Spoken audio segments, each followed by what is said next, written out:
time period is 2 pi by angular frequency, which is 2 omega. So that means this will be pi by omega. Right. In NO2 plus, nitrogen has 5 valence electrons. Plus charge means 1 electron is lost. So I multiply with 2. So 2 ones are 2 fives are. From here we get sine 2x equal to 1 by 5. That is what I was talking about. So hi students, my name is Pratik Garg and I am here to present the solution of physics section of this JMMT. Let's look at the first question. Here the radiation corresponding to from third to the second transition of a hydrogen atom falls on the gold surface and the photoelectrons are emitted. These electrons are passed through the magnetic field and value of the magnetic field is given this. Assume that the radius of the largest circular path followed by the electrons is 7 mm and we have to find the work function of the metal. So basically here what is happening, the electrons in the third state of hydrogen are jumping to the second state, and in the process they are releasing the electromagnetic radiations. Basically they are releasing the photons.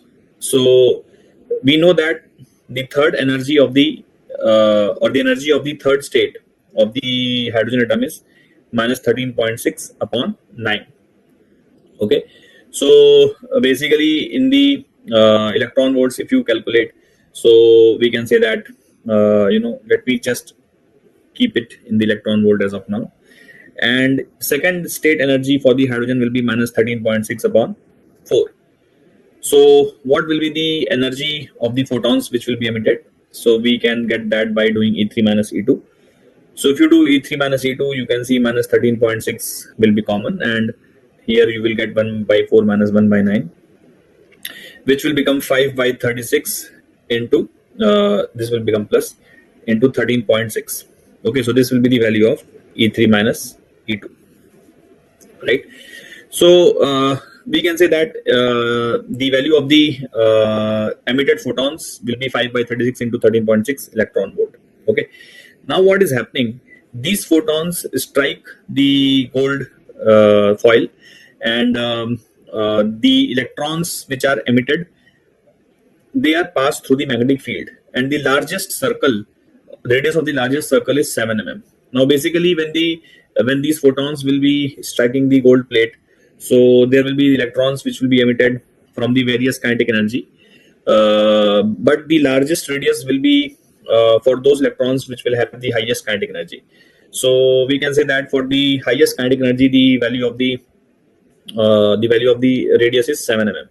Now we know that radius in the radius of the circular motion for a charged particle in the case of the magnetic field is given by R is equals to mb by qb. Okay, so value of R you can put here is 7 mm. Okay, or let me just just convert this into meter itself. So 7 into 10 to the power minus 3 meter, and mass of the electron is given as in fact let me just say that this is the linear momentum of the electron. mv will be the linear momentum of the electron, and you know that so p represents the linear momentum, and linear momentum can be written as under root of 2 into mass of the electron into the kinetic energy of the electron. Okay, now from here you can see that the value of the kinetic energy, let me just keep it R for the time being. Okay, so now if you square it, R square will become 2 mk upon q square b square. So kinetic energy of the emitted electrons, kinetic energy of the emitted electrons, these electrons will be given by q square b square r square upon 2 into the mass. This will give us the kinetic energy of the emitted electrons. Okay, now we can say that the value of the charge of the electron is 1.6 into 10 to the power minus 19. Okay, if you square it, and magnetic field value was 5 into 10 to the power minus 4, so you have to square that as well. Okay, and the value of the radius is 7 mm, so you'll have to put this as 7 into 10 to the power minus 3 square divided by 2 into the mass of the electron. Mass of the electron is 9.1 into 10 to the power minus 31. Okay, so using this you will get the kinetic energy in the joules. Remember, this will give you the kinetic energy in the joules. Okay, and if you have to find the energy in the electron volt, because this value we get in the electron volt and the options are also in the electron volt, So basically you'll have to divide this by 1.6 into 10 to the power minus 19. Now this value becomes in the electron volt. Okay, so this value will be the electron volt value. Okay, so now we can say that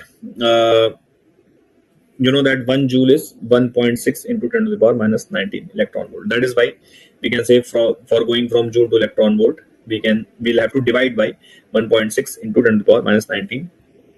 Okay, now this value will give you the kinetic energy in the electron volt. Okay, and this, if you calculate, it's a slightly bad calculation. So if you calculate this, you will get this approximately around 1.08 electron volt. Okay, and this was the kinetic energy of the photon, which was striking the gold plate. Now using the Einstein's photoelectric equation, we can say that kinetic energy of the photon, which is 5 by 36 into 13.6, this is the kinetic energy of the photon, that will be is equals to 5 plus kinetic energy of the emitted electron, so which is 1.08 electron volt to be approximate. So if you see 13 5 is 65 and 0.6 into 5 will be 3, so this is 68 by 36. This value is 68 by 36. Now if you do the rough calculation of 68 by 36, so 6 6 and in fact with this, let's cancel this by 2 first, so this will be 2 into 18 and this will be 34, and again this will cancel by 2, so 9 and 17. So you can see that this is close to 2, very very close to 2. In fact, you can treat it like 1.9 something, and from there if you subtract 1.08, so you'll get approximately option D as the correct answer. Okay, so this was our first question. Let's move to the next question. Here what is happening, there is a rubber ball which is released from a height of 5 meters above the floor. So basically if you treat it as a floor, okay, and you are releasing the rubber ball from the height of 5 meters, okay, 5 meters. So let's say that this value is h0, which is 5 meters. Okay, now every time the rubber ball strikes the floor, it will rebound up till 81 by 100 times. That means after the first impact, it will rebound to 81 by 100 times of h0, and again it will fall back. Okay, again it will fall back. Then the next time it will rebound to 81 by 100 times of this value, which is again 81 by 100 h0. Okay, and again it will fall back. So basically this type of motion will continue till eternity. So we have to find the average speed in such a situation. Now what we can do to find the average speed? Simply total distance upon total time. So first we need to calculate the total distance. Okay, so total distance will be what? Simply we can say that total distance will be h0, okay, plus twice of 81 by 100 h0, because while going up it travels 81 by 100 h0, and while coming down also it will travel the same distance. So we can say that twice of 81 by 100 h0. Similarly again twice of this value 81 by 100 square h0. Okay, so twice of 81 by 100 square h0. Okay, and this series will go till eternity.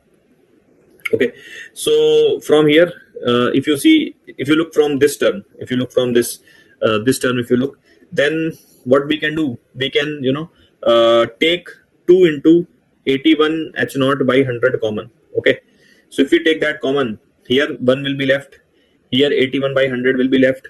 Okay, and here from again 81 by 100 square will be left. Okay, and this series will go on till infinity. Okay, now we can say that this becomes 81 h0 by 50. Okay, and here you have an infinite JP whose first term is 1 and common ratio is 81 by 100. Okay, so if you see carefully, this becomes h0 plus 81 h0 by 50. Okay, and this in the denominator you will get 19 by 100, which will become 100 by 19. So this becomes how much?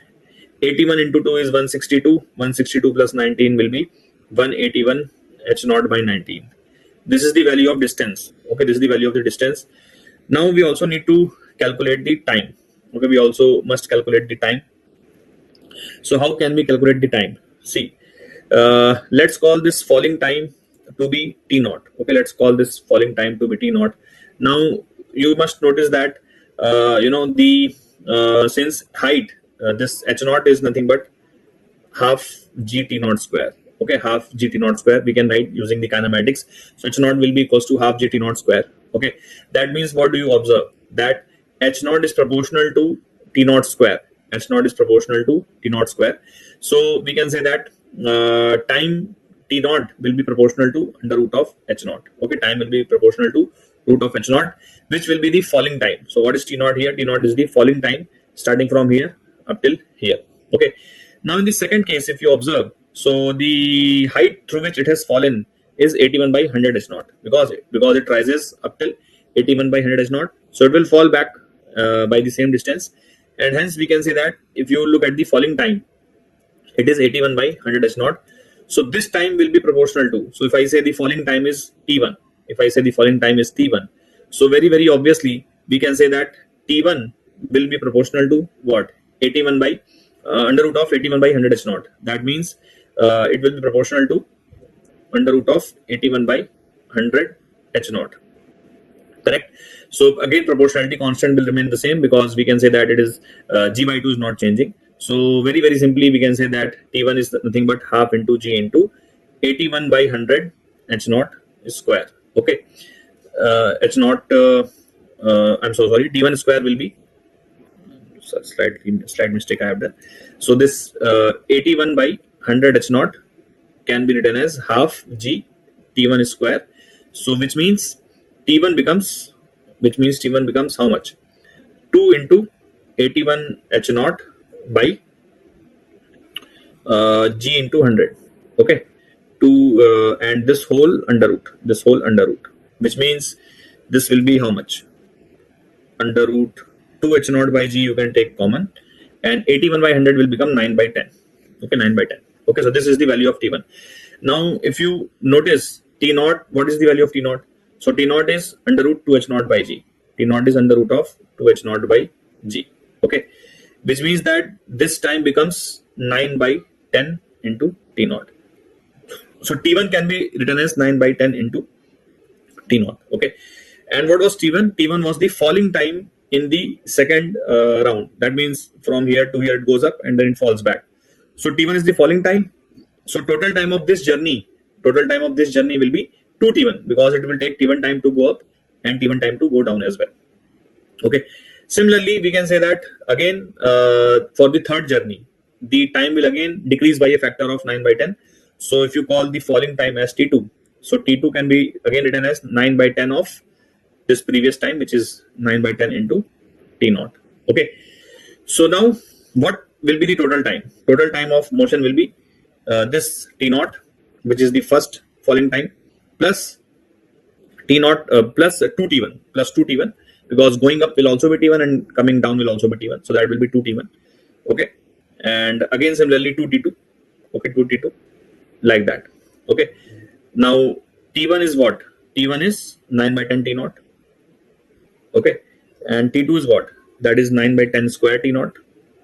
Okay. And you can see that we have again got the infinite GP. So let's calculate the value of T naught here. Sorry, let's calculate the value of T here. So if you take T naught common from the, if you take 2 into, I mean this whole thing common, if you take this whole thing common, then you will be left with 2 into 9 T naught by 10. 2 into 9 T naught by 10. Okay. And that will be 1 plus common ratio will become 9 by 10 plus 9 by 10 square, like that. Okay. So you can say that this becomes 9 T naught by 5. And first term is 1 and common ratio is 9 by 10. So this becomes, in the denominator you will get 1 by 10, which will become 10 in the numerator. So 9 to 18 plus 1, 19 T naught. This is the total time. Now the average speed, V average will be total distance upon total time. So total distance will be how much? Total distance is 181 H naught by 19. So 181 H naught by 19. This is the total distance upon total time is 19 T naught. Okay. And we know that now just we need to put the value of T naught here. So T naught was under root H naught by G. So if you put value of H naught as 5, so you can very well see that this will become 2 into 5 by gravity, which is 10. So T naught actually will become 1 only. T naught actually will become 1. So, and H naught was given 5. So 181 into 5 divided by 19 into 19. If you calculate this, this will come out to be close to 2.5 meter per second. This will be the value you are going to get. So option B will become the correct answer. Okay, let's move to the next question. If 1 mole of a polyatomic gas is having 2 vibrational modes and beta is the ratio of specific heats, then you have to find the value of beta. Now, since it's a polyatomic gas, so we know that it has 3 translational degrees of freedom and 3 rotational degrees of freedom. If only it is written polyatomic, then we have to consider it as a non-linear polyatomic. Okay, whenever it is not mentioned whether it's a linear polyatomic or non-linear polyatomic, then we always consider non-linear polyatomic, and hence rotational degrees of freedom will be 3. Vibrational modes are 2. So if you know that vibrational modes are doubled for calculating degrees of freedom, so vibrational degrees of freedom will be taken as 4, because you always double the vibrational degrees of freedom, because 1 degree of freedom corresponds to potential energy and 1 corresponds to kinetic energy. So the total degrees of freedom will become 4 plus 3 plus 3, which will be 10, and hence we can say that the CV we know is F by 2R. Okay, that means CV for this gas will become 10 upon 2 into R, which is 5R, and CP will be is equals to CV plus R using Mayer's relation. So we can say that this will be 6R. Now beta, which is the ratio of CP by CV, is 6 upon 5, which will become 1.2. So option B will be the correct answer for this question. Let's look at this question. Here we have to find the output. So basically, if you look, this one is the AND gate. So one of the input is A, and if you look, one of the input is A and other input is going from here. So it is B. So here you are going to get A dot B. Okay, here you are going to get A dot B. Okay, AND gate. And in this is an OR gate. So here A is coming and here B is going. So here you are going to get A plus B, right? Now this is a NOT gate, so it will flip or it will reverse the input value. So that means this will become A dot B bar. Okay. Now here this is again an AND gate. So again it will multiply both the inputs. So here A dot B bar is coming and here A plus B is coming. So the value of Y can be simply written as A dot B bar dot A plus B. Okay, this is what we will get. Okay. Now very easily using De Morgan's theorem, A dot B bar can be written as A bar plus B bar using De Morgan's theorem. So that means this will become A bar plus B bar dot A plus B. Okay. Now we just can open the brackets. So A bar into A plus A bar into B plus B bar into A plus B bar into B.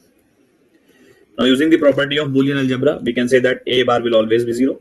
Similarly, B bar will always be 0. And you will be left with A bar B plus AB bar. Okay. Now, of course, this is neither a NOR gate, neither this is an AND gate, nor this is an AND gate. So these 3 are wrong. Hence, the correct answer is none of the above. In reality, this is called as OR gate. Okay, I'm sorry. This is called as XOR gate, not OR gate. This is called as XOR gate. Okay. So this is called as XOR gate, XOR. Okay, and its symbol is like this symbol of XOR gate. So if you give one input A and other input B, so its output is A bar B plus AB bar. So this is called as XOR gate. So that will be the correct answer. Let's move on to the next question. An object is located at 2 km beneath the surface of the water.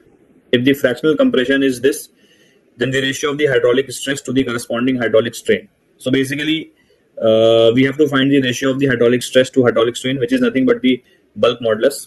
Okay, and they have already given you the value of the hydraulic strain. This is nothing but the hydraulic strain itself. Now we know that suppose this is the surface of the water, and we are going 2000 kilometer below, 2000 meters below, which is 2 kilometers. So let's say we reach this point A. So at the point A, what will be the incremental pressure? So the pressure at the point A will be written as atmospheric pressure plus H rho g due to the weight of the water. So height is 2000, rho is 1000, and gravity is 9.8. Okay. So we can say that what is the change in the pressure at point A, meaning what is the incremental pressure when we compare to the atmosphere. That means gauge pressure I'm talking about. So delta PA, that means over and above atmospheric pressure. So basically with respect to atmosphere, this is the value of the extra pressure. Delta PA will be simply PA minus P naught. P naught here is the atmospheric pressure. P naught is the atmospheric pressure. Okay, so this value will become, you can see 2000 into 1000 into 9.8. Okay, so 9.8 into 2 will become 19.6, and there will be 6 zeros. So basically we can say that 1.96 into 10 to the power 7. This is the excess pressure, which is actually nothing but hydraulic stress only. So this value will be called as hydraulic stress.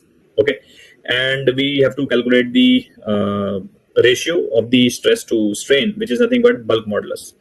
So bulk modulus value we can write as the magnitude of the excess pressure, or we can say hydraulic stress to the hydraulic strain. Okay, in reality there is a negative sign also, but since I have taken the magnitude, because bulk modulus is always a positive quantity. So here you can put the value of delta P as 1.96 into 10 to the power 7 divided by this delta V by V is 1.36%. So if you write this in fraction, it will be 0.0136. 0.0136. Okay, 0.0136. Okay, so you can see that this is 1.96 upon 1.36 into 10 to the power. So I have multiplied both numerator and denominator by 10 to the power 100. So this becomes 1.96 and this becomes 1.36, and this 10 to the power 9. So you can see that this will be approximately 1.44 and into 10 to the power 9. So 1.44 into 10 to the power 9 will be the correct answer for this question. Let's move to the next question. Here we have to find the like there's a sound wave of frequency 245 which is traveling along the positive x-axis. Each point of the waves moves to and fro through a distance of 6 centimeters. That means each point on the wave is moving like back and forth by 6 centimeters. Hence we can say that amplitude of oscillation will be 3 centimeters, because if it is moving, let's say, between point A and B, so this distance is 6 centimeters. Now we know that every point oscillates about the equilibrium position. So basically if the equilibrium position is in the middle, so we can say that this half of the 6 centimeter will be the amplitude.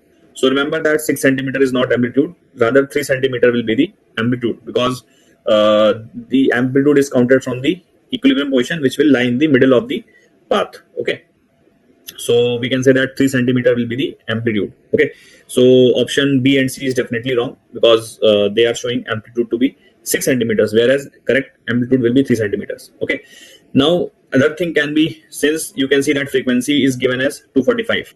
Now we know that omega is 2 pi into frequency.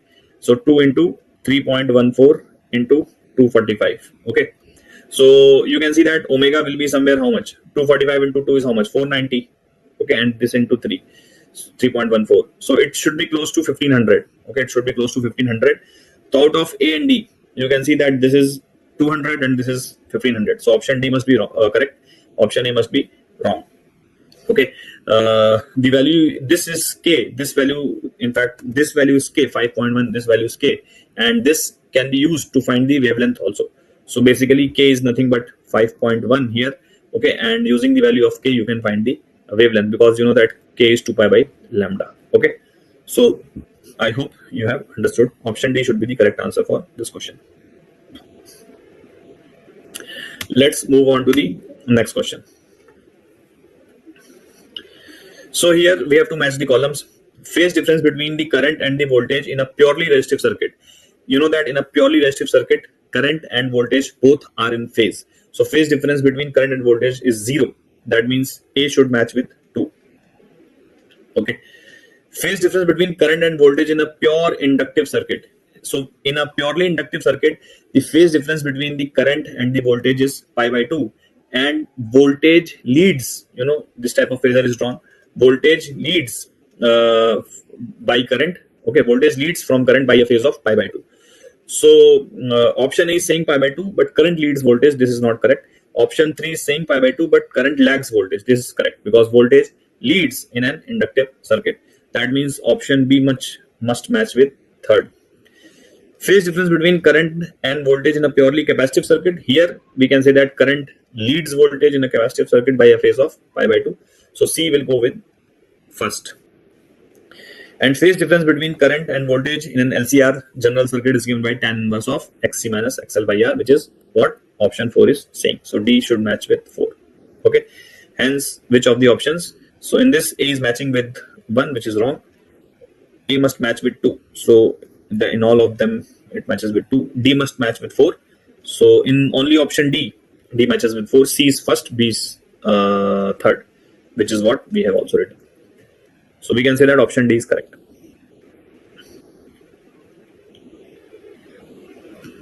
Here, what is happening? There is a massless cord which is wound around the circumference of wheel of radius r. The axis of the wheel is horizontal and the moment of inertia about it is I. A weight mg is attached to the cord at the end. The weight falls from the rest. After falling through distance h, what is the square of angular velocity of the wheel? So here we can do this by force equation also, force torque equation, or we can write by energy conservation. I will do by energy conservation because that will be a faster method. So loss in the potential energy when the block falls through height h will be mgh. And this potential energy will convert into kinetic energy as there is no loss of energy. And this kinetic energy will be distributed in the energy of the block and the energy of the pulley. So basically when the block will reach at this point, let's say it is moving at speed v, and the pulley will be rotating at angular velocity omega. So the kinetic energy of the block will be half mv square plus the kinetic energy of the pulley will be half into I into omega square. Now using the concept of using the concept of pure rolling, or you can simply say that constrained in the string pulley problems, we can say that velocity of the block will be related as r omega. Okay, so v will be equals to r into omega. That means here I think they have given small r, so let me use a small r. Okay, so this v can be replaced by r square omega square. Okay, plus half into I omega square. So omega square is what we have to find, and this omega square will become 2 mgh upon mr square plus height. So 2 mgh upon mr square plus height, this is wrong. 2 mgh, this is also wrong. 2 mgh upon I plus mr square. Option D is correct.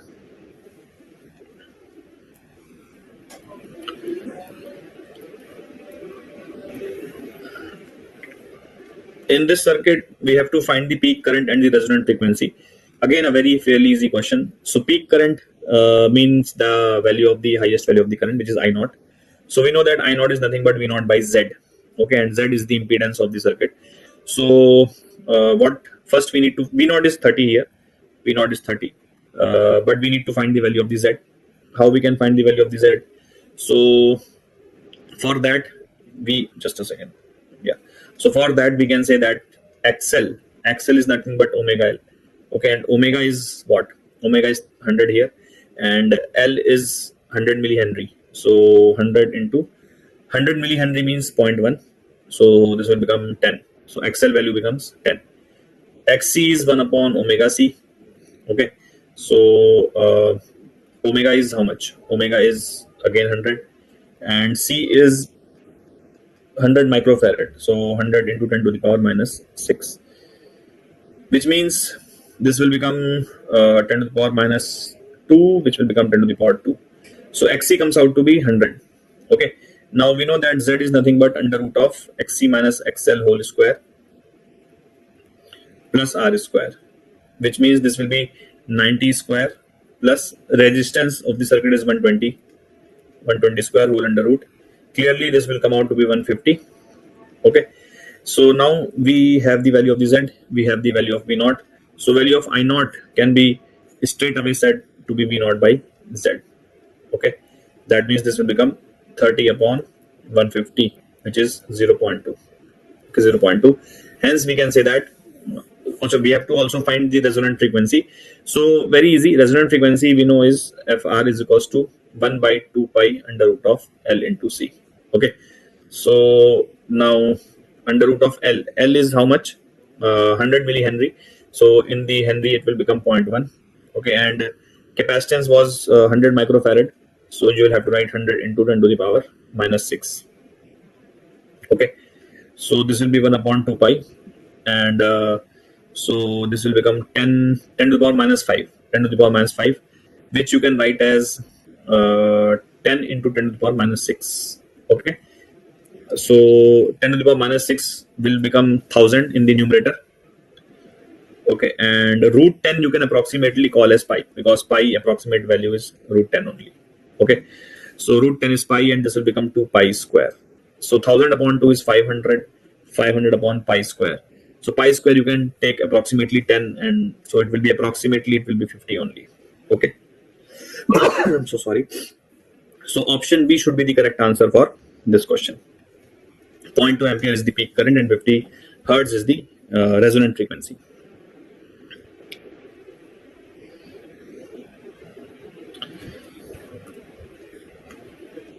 Two masses A and B, each of mass m, are fixed together by a massless spring.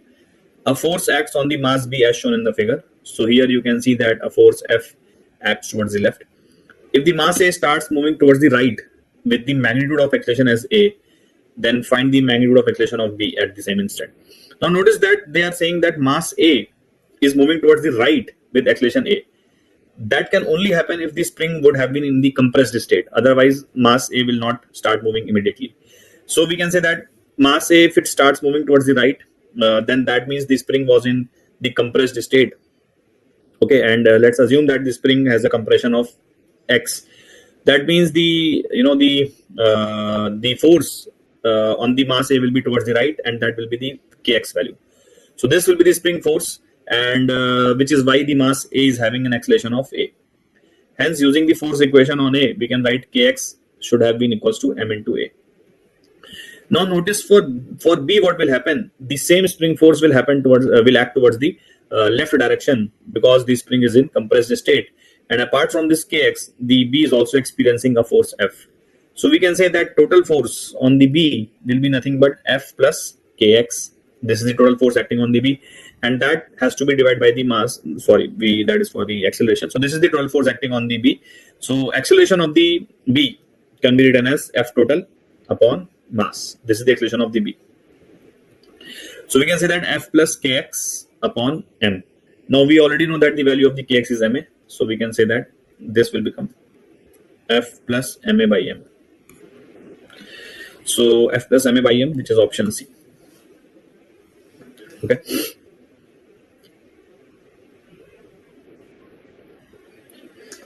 Let's look at this question.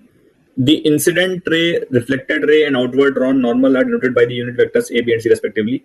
Then choose the calculation for these vectors. So basically, we can say that there's an incident ray, reflected ray, and outward normal drawn by A, B, and C. So we can say that suppose this is the surface. So let's say this is the incident ray, okay, which is A vector. Remember that this is a unit vector, okay. Now B is the reflected ray. B is the reflected ray. So B ray will be going like this. Actually, this is a standard relation, and C is the outward drawn normal. So C is the outward drawn normal like this. Okay. So remember that these are all unit vectors. Okay, A, B, C, all are unit vectors. So by the way, this is a very standard relation which is taught in mathematics, also in physics also. So this is a standard relation wherein B is equals to A minus 2 into A dot C into C vector. This is taught in maths also and physics also, as I said. Let us quickly see how we can derive this. So for deriving this, what you can treat this mirror like an x-axis, okay, or you can treat this reflecting surface like an x-axis, and you can treat this C vector like the y-axis, okay. So this direction you can treat it like the y-axis, okay. Now so we know that using angle of incidence equals to angle of reflection, both these angles will be theta, because angle of incidence is equals to angle of reflection. Okay. Now what I will do, I will just resolve vector A and vector B. Okay, I will just resolve vector A and vector B. So if you see vector A, so just for your clarity purpose, I will draw vector A here. Okay, so because I'll just shift this vector parallelly. Okay, and so this is the vector A. Okay, and if this angle was theta, so we can say that this angle will also be theta, which means this angle will be 90 minus theta, right? Now, what is this vector A? So vector A can be written as its magnitude, which is 1, into cos 90 minus theta I cap. Okay, cos 90 minus theta I cap. Okay, cos of 90 minus theta I cap. Okay, plus sine of plus sorry not plus minus bulk. So minus sine 90 minus theta j cap. Okay, sine 90 minus theta j cap.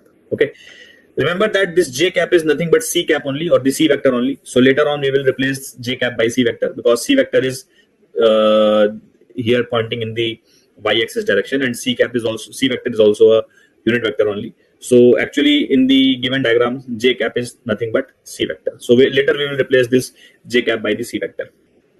Now this becomes cos 90 minus theta, is sine theta. So this is sine theta I cap minus cos theta j cap. Okay, this is the a vector.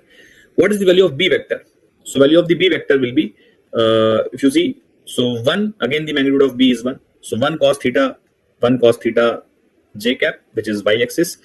Okay, and plus 1 sin theta I cap.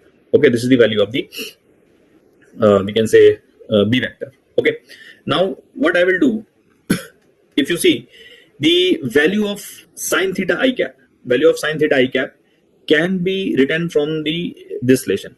So look at this. From here, sin theta I cap becomes a vector plus cos theta j cap. Okay, so I will put the value of sin theta I cap using the relation number 1. So I will put this value in the relation number 2. So if you look at the relation number 2, b vector is cos theta j cap plus sin theta I cap. And what is sin theta I cap? Sin theta I cap is a vector plus cos theta j cap. Okay, now you see that b vector is what? B vector is a vector plus 2 cos theta j cap, right? Now, how to get the value of cos theta? That is very, very easy. If you look, this is the c vector going up, and this is the a vector coming in this direction. Okay, so you can see this was the a vector and this was the c vector. What is the angle between a vector and c vector? So this is the angle between a vector and c vector, which is 180 minus theta. So if I do the dot product of a and c, let me show you here. So if I do the dot product of a and c, I will get magnitude of a, which is 1, into magnitude of c, which is also 1, into cos of the angle between a and c, which is this angle 180 minus theta. That means cos of 180 minus theta.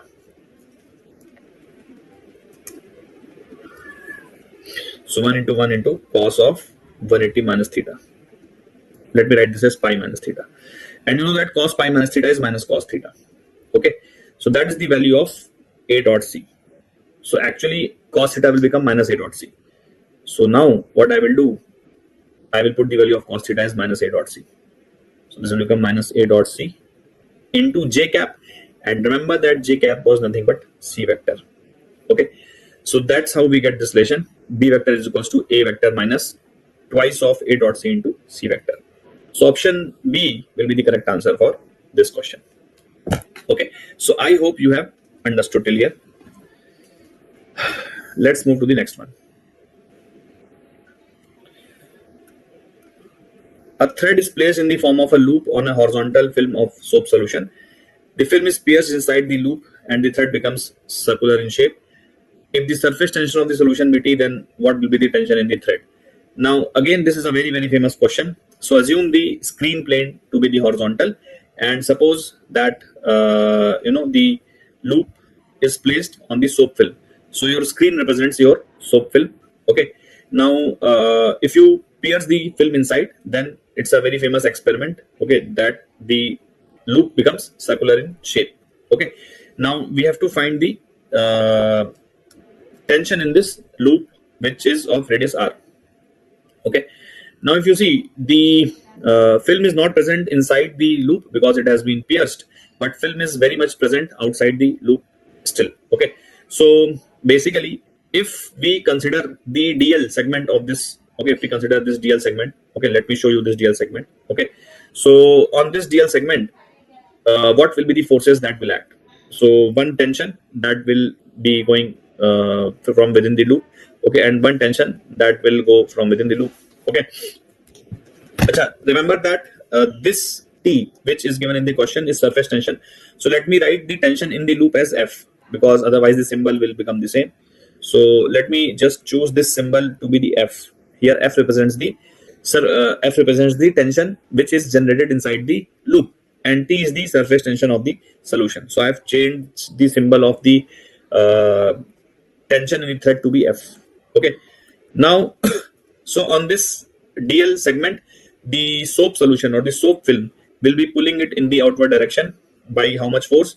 So it will be surface tension into the length of the segment TDL. Okay, but notice one thing very carefully, that there will be two soap surfaces or two surfaces of the soap film, because one will be on our side and one will be on the back side. Both of the surfaces will be in contact with the thread. So for example, how do you write on a sheet of paper? So you write on one side and then you flip the page and then you write on the other side. Similarly, if you imagine the soap film, so there will be two surfaces of that soap film, one which is visible from this side and other which will be visible from the back side. Okay, so both these soap surfaces will be pulling this in the upward direction. So we have to multiply this by 2. That's the reason. So it will be 2 TDL. Okay. Now, if you consider the equilibrium of this DL segment, so let's assume that this DL segment, makes an angle d theta. Okay, so I will show you this DL segment slightly in a bigger magnified view so that the things are very, very clear. Okay, so here the F force is going like this, and here the F force is also going like this. Okay, and this is the we can say that this is the direction in which, so this angle is d theta, which we were calling, and the upward force due to the soap film is 2t into dl, where dl is this length of the segment, which is nothing but rd theta. Okay, dl is this length, which is rd theta. So I'll write the value of dl here as rd theta. Okay, now just balance the forces along the y-axis. Okay, so if this angle is d theta, so we can say that this angle will be d theta by 2, and similarly this angle will also be d theta by 2. So if you see the downward component or the negative y component of this F, so this will also be d theta by 2. Okay, and this angle will be 90 minus d theta by 2. 90 minus d theta by 2. Similarly, this angle will also be 90 minus d theta by 2. Okay, so what will be the downward component of this F? It will be F cos 90 minus d theta by 2. Okay, and similarly, from this side also, it will have the same value of the component. So we'll have to multiply this by 2. So 2F cos 90 minus d theta by 2, that should be equals to the plus y component of the surface tension force, which will be 2t into dl. Okay, now this 2 and 2 will get cancelled out. Cos 90 minus something is sine of something, so that will become sine of d theta by 2. Hence we get the expression F sine d theta by 2 is equals to t dl. Now notice that d theta is a very, very small angle, and for a small angle we can ignore the sign, so we can say that this will become f d theta by 2, and that will be t into dl. Now just you have to put the value of dl as rd theta. So if you put the value of dl as rd theta, you will get tr into d theta, which will get cancelled. So value of f will come out to be 2tr. Okay, so this will be the tension generated inside the string. Okay, 2tr. Let's move to the next question. There is a solid sphere of radius r and a uniform mass density rho in which there is a spherical cavity of radius r by 4. The center of the spherical cavity is at a distance of r by 3 from the center of the sphere. Then the gravitational field intensity at the center of the spherical cavity. So if you see the situation, this is the solid sphere of radius r. Let us say this is the center of the sphere. Okay, there is a spherical cavity that has been created. Okay, at a distance of whose center is at a distance of r by 3, and the radius of this is radius of the cavity is r by 4. Okay, let us say C1 is at C1 is at the C1 is the center of the spherical cavity. So this distance C into C1 is nothing but r by 3, and the radius of the r by 4 cavity, radius of this is r by 4. Okay, now we have to find the gravitational field at point C1. So there is a standard formula for that, okay, which you can use. Okay, so that is simply, you can simply write the g into m into this distance, okay, by r cube. Basically, what is the logic behind this? See, at the point C1, how will you write the gravitational field? So that will be the field of the whole sphere. Okay, that will be the field of the whole sphere minus field of the sphere that has been removed. Okay, so what how will you write this field of the whole sphere at point C1? So for that let us say E represents the gravitational field. So the field of the whole sphere at point C1, field of the whole sphere at point C1 will be G into mass of the whole sphere, into this distance. The formula is gmx by r cube. So x is this distance, which is what? Which is r by 3. So basically G into m into x, which is r by 3 by radius cube. Okay, radius cube. This is the field due to whole sphere. Okay, this is the field due to whole sphere minus the field due to the sphere which was removed. Okay, but interestingly, the field due to the whole sphere which was removed at the center of it will be 0 only, because the solid sphere field at its own center is 0 only. Okay, so the field due to whole sphere which was removed at its own center will be 0. Hence we can say that this will be simply gm r by 3 by r cube, where m is the mass of the whole sphere. Now what does this become? So you can see that this r and this will become square. So this will become g by 3 r square into mass of the whole sphere. Mass of the whole sphere can be written as 4 by 3 pi r cube into the density. Okay, so I think what we are going to get here, so this r square and cube will get cancelled. So 4 pi g into r into rho upon 9. So 4 pi g r into rho by 9. Option C will be the correct answer for this question. Okay, let's move to the next one. A hose can deliver this much water per second from a hose of area 4 centimeter square. If the jet is placed horizontally against a vertical wall, and if the water hits the wall, drops down vertically, then the force on the wall due to water jet.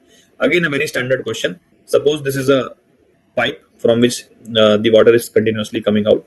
Okay, and it hits the vertical wall. And after hitting the wall, the water falls down. So in such a scenario, we know that this is standard expression. The force is given by rho AB square, where A is the cross-sectional area of the stream that is coming out. So basically, this cross-sectional area you'll have to take, okay, which is given as this. Okay, now density of water we can take as 1000. Cross-sectional area is nothing but 4 centimeter square, so that will become 4 into 10 to the power minus 4. They have not given the velocity of the water coming out. So the water is coming out with speed v, but that is not given. But if you see, they have given you the total volume flow. That means how much meter cube per second water is coming. So rate of volume flow is given. We should know that rate of volume flow A into V is nothing but, simply we can say this value, rate of volume flow, which is 4 into 10 to the power minus 3. This is given. Now using this, you can find the value of velocity, because A is also given. So that means 4 into 10 to the power minus 3 divided by area of cross section, which is 4 into 10 to the power minus 4. So this means this will become 10 meter per second. Now we can find the force very easily. So this value rho is 1000. Okay, area of cross section is 4 into 10 to the power minus 4 into V square will be 10 into 10. So you can see that this will become 40 Newton.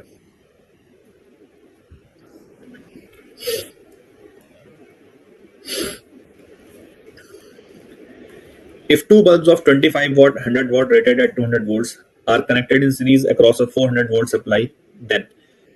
So basically, what does this mean? That suppose we have one bulb whose rating is 25 watt. Okay, 25 watt. Okay, so there are two things. One of the thing is that when it is connected across 200 volts, then it will produce a power of 25 watt. And also, if you connect, or if you give the voltage more than 200 volts to this, then this will fuse. Okay, similarly the other bulb, which is of rating 100 watt. Okay, so if we this will give the power of 100 watt when connected across 200 volts, and also if the voltage value goes beyond 200 for this bulb, then this bulb will also fuse. Okay, now let's try to find the resistance of both the bulbs. Let's say that resistance of the first bulb is R1 and the resistance of second bulb is R2. So what you can do, power is V square by R. So for the first bulb, you can say that 25 will be is equals to 200 into 200 upon R1, which means R1 is nothing but 1600 ohms. Okay.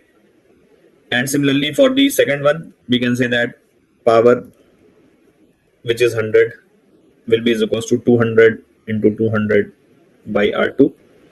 So which means R2 will be how much? 400 ohms. Okay. Now what we have done, we have connected this. So I'm showing the bulbs by their resistances. So the first bulb is R1 and the second bulb is R2. And the total, this is, so R1 is how much? 1600 ohms. And this is 400 ohms. Okay. And you have connected across this combination across a supply of 400. That means let's assume that there's a cell which is of 400 volts. Okay. Now if you see carefully, so here how much will be the value of the current in the circuit? So we can straight away say that current will be 400 upon total resistance, which is 2000 ohms. That means 1 by 5 amperes. Okay. Now notice that what is the value of the voltage across R1? So VR1 is 1 by 5 into 1600, which is how much? 320 volts. And what is VR2? VR2 will be definitely 80 volts because total must be 400. But you can check also. So this is 80 volts. Now what did I tell you? The maximum voltage that the first bulb can sustain is 200 and second bulb can also sustain 200 only. So you are giving 320 volts to the first bulb, that means this will fuse, okay, and the current in the circuit will become 0. So we can say that 25 watt bulb will fuse, okay.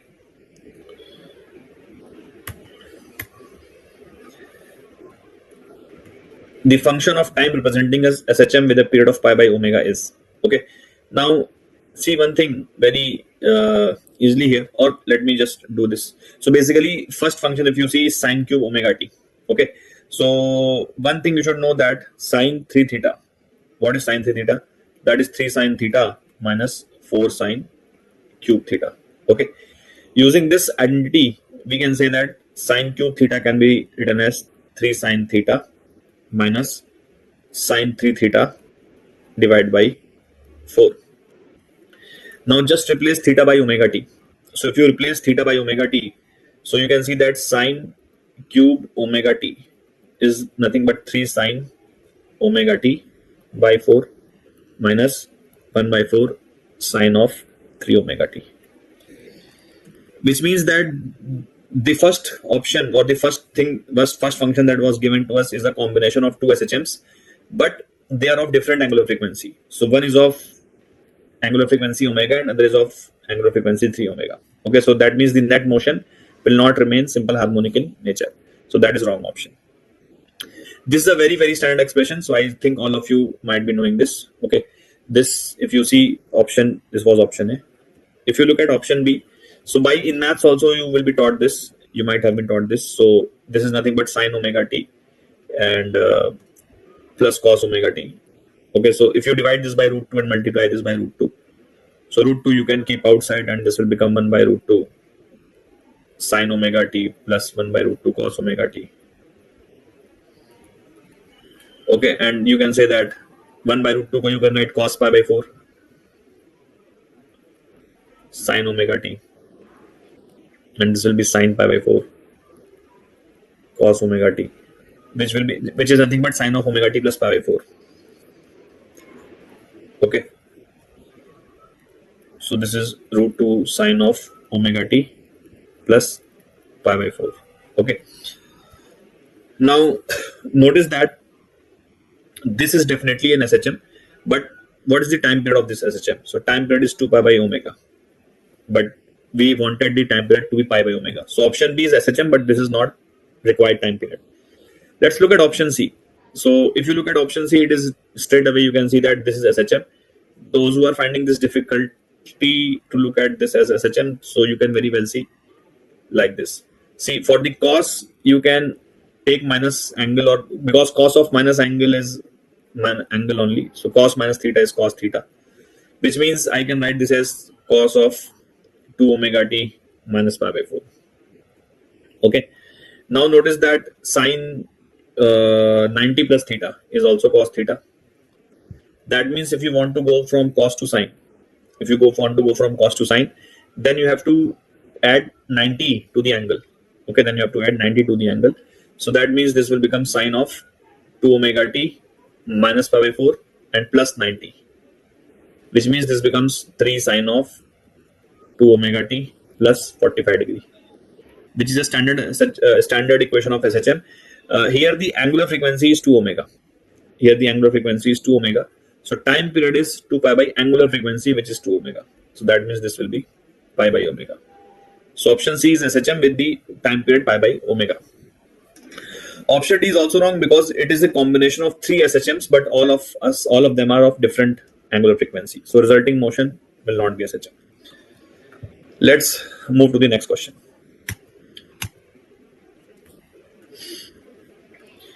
Consider the diffraction pattern obtained from the sunlight incident on the pinhole of a diameter 0.1 micrometer.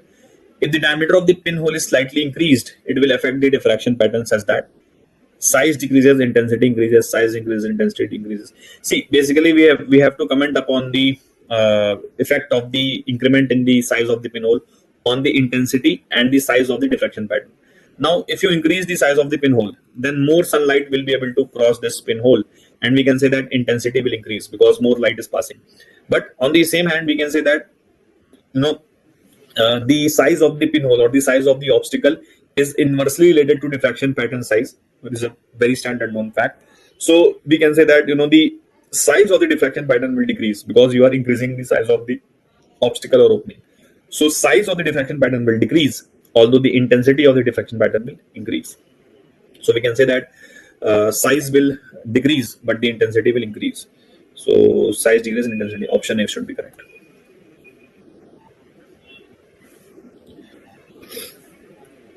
Let's have a look at this question. Two ideal electric dipoles A and B having dipole moments P1 and P2 respectively are placed on the planes with their centers at O as shown. In the figures, at point C far away from point O and the axis of the dipole A, the resultant electric field makes an angle of 37 degree with the AC. So the ratio of the electric dipole moments A and B is. So basically at point C, which is far away from the dipoles, the resultant electric field makes an angle of 37 degree with the AC. Now notice that there are two dipoles. Okay, so the dipole A is having dipole moment P1. So look at the dipole A. This is the dipole A. Okay, this is the dipole A. So for this dipole, which is P1, the point C represents the axial position because it is on the axis of the dipole.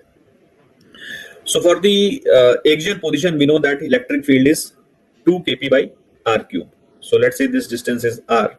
Okay, so due to dipole P1, the electric field at point C will be in this direction, which will be 2k P1 by r cube. Okay. Now look at this dipole B. So let me draw this by blue color. So this is the dipole B. Okay, this is the dipole B. For the dipole B, point C represents the equatorial position because point C lies on the perpendicular bisector of dipole B. So when the dipole is looking down, so in that case, electric field at point C will look up. We know that at equatorial positions, electric field is opposite to the direction of the dipole. That means this will be the direction of the electric field due to the dipole B. And at the equatorial positions, the electric field is written by Kp by r cube. Dipole moment of this is P2. So we will write this as Kp2 by r cube. Now, net electric field as given in the question will be the vector sum of these two, and which is making an angle of 37 degree. Hence, very easily we can say that tan 37 must be is equals to Kp2 by r cube upon Kp1 by r cube. So Kp2 by r cube upon 2 Kp1 by r cube. So which means that r cube gets cancelled, K also gets cancelled. Okay. Hence, tan 37 we know is 3 by 4, which will be nothing but P2 by 2 P1. Which means P1 by P2 comes out to be how much? 2 by 3. So option C must be correct.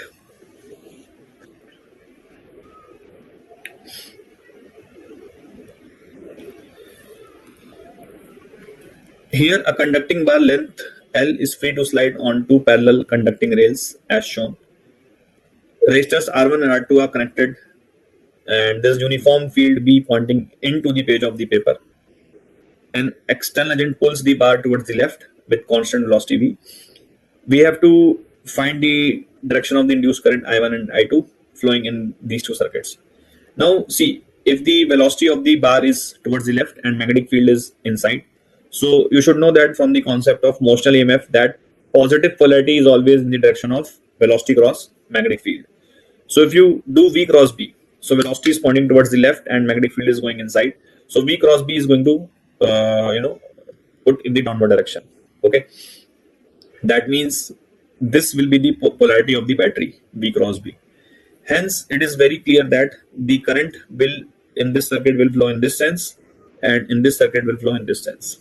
Okay, so we can say that for the R1, which is I1 current, I1 will flow in the clockwise manner, whereas I2 will flow in the anti-clockwise manner.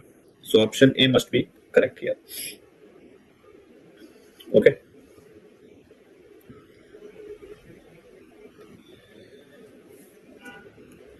A proton and an alpha particle having kinetic energies Kp and K alpha respectively enters a magnetic field at right angles. The ratio of the radii of trajectory of proton to that of alpha particle is 2:1. Then you have to find the ratio of the kinetic energy. Now again a very easy question. We know that the radius of a particle in a circular motion in the case of magnetic field is given by R is equals to mv by qb. Okay, and this mv is nothing but the linear momentum, okay, which can be written as under root of twice into mass into kinetic energy upon qb. Okay, now which means that the radius of the proton to radius of the alpha particle will be under root of 2 into mass of the proton into kinetic energy of the proton upon charge of the proton into magnetic field divided by 2 into mass of the alpha particle into kinetic energy of the alpha particle, okay, divided by, or let me write this in the numerator, charge on the alpha particle into the magnetic field. Magnetic field is same for both of them. Now according to the data given in the question, the ratio of the radii of trajectory to proton to alpha was 2:1. That means Rp by R alpha was 2:1. Now here if you see B will cancel out, okay, this 2 will also cancel out. Mass of proton upon mass of alpha particle. So mass of proton upon mass of alpha particle, that we know is 1:4. Okay, kinetic energy of alpha proton to alpha particle, that is something we have to find, so let it remain like this. Okay, charge of alpha particle upon charge of proton. So alpha particle is doubly charged helium nucleus, or we can say doubly charged helium ion. That means this will be q alpha by q particle, q proton will be 2 because alpha particle has double the charge of proton. So this 2 and 2 gets cancelled. Okay, so from here we can see that kp by k alpha will come out to be 4. Okay, kp by k alpha will come out to be 4. So option D should be the correct answer for this question. Okay, the electric field intensity produced by the radiation coming from 100-watt bulb at a distance 3 meters is E. The electric field intensity produced by the radiation coming from 60-watt bulb at the same distance. So we know that intensity of the light from a r distance at a distance of r from a source is given by I is equals to power produced by the power of the source. Let's say P naught is the power of the source upon 4 pi r square. Again a standard expression. So suppose this is a source of light and at a distance r, okay, the intensity will be given by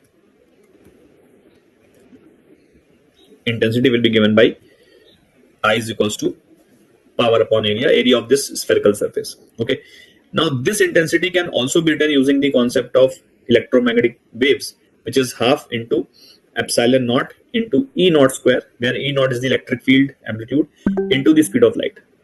So this value I is P naught upon 4 pi r square we have written using the concept of waves, and half epsilon naught E naught square C we have written using the concept of electromagnetic waves. Okay, which means that here P naught is the power of the source. Okay, now if you see in the first case the value power of the source was 100, so I will put P naught as 100. Distance was 4 pi into 3 square. Okay, half into epsilon naught electric field value was given as E, okay, into C. And in the second case, if I write the same result for the second case, so power was 60, so 60 upon 4 pi into 3 square, distance has not changed, okay, and that will be is equals to this upon half epsilon naught. Let's say electric field in the second case is E dash square into C. So we have to find the value of E dash. Okay. So 4 pi 3 square gets cancelled. Half epsilon naught C C. Okay. So 100 by 60 is how much? 100 by 60 is 5 by 3.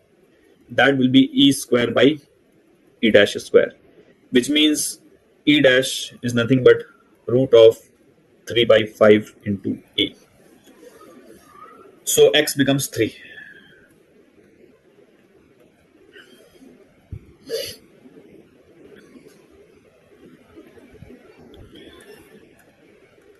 Here, a boy of mass 4 kg is standing just below the pulley on a piece of wood having mass 5 kg.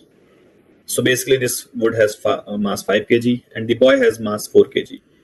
If the coefficient of friction between the wood and the floor is 0.5, so here the coefficient of friction is 0.5. Okay. We have to find the maximum force that the boy can exert so that wood does not move. Now, if you see carefully, so let's assume the boy plus wood as a system, single system. Okay. So if you consider the boy plus wood as a single system, so the total mass of the system will be 5 plus 4, which is 9 kg. Okay.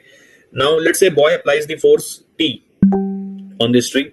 Okay. So if you boy applies force T on the string, so on the boy, the string will apply the force T. By Newton's third law, we can say that if boy applies force T on the string, then string will apply the same force on the boy in the upward direction. Okay. And this force will propagate through the string and it will act on the wooden block as well. So this wooden block will be pulled towards right with a force of T, and the static friction will try to stop it. So we know that under the case of limiting condition, the maximum force T should be such that it just balances out the maximum value of the friction. Hence, we can say that at the moment of sliding, tension which is acting on towards the right, that should be equal to mu s into normal reaction. Remember that we have taken boy plus wood as a single system. Okay, so T should be equal to mu s into normal reaction, where normal is this value acting from the ground. Now notice, if you take boy plus wood as a single system, so ground normal reaction N can be written as so N is the upward force. Also, this T is one more upward force which is acting on the boy. So normal from the ground and tension from the string, both are acting up, and that should be balancing 9 into gravity. Okay, so from here normal reaction becomes 90 minus tension, okay, which you can put it over here in the first equation. So tension becomes mu s coefficient was 0.5 into 90 minus T. So from here you can see that this becomes 45 minus T by 2, which means 1.5 T is nothing but 45. So T will be how much? 45 upon 1.5, which is nothing but 30 Newton. Okay. So answer for this question will be 30.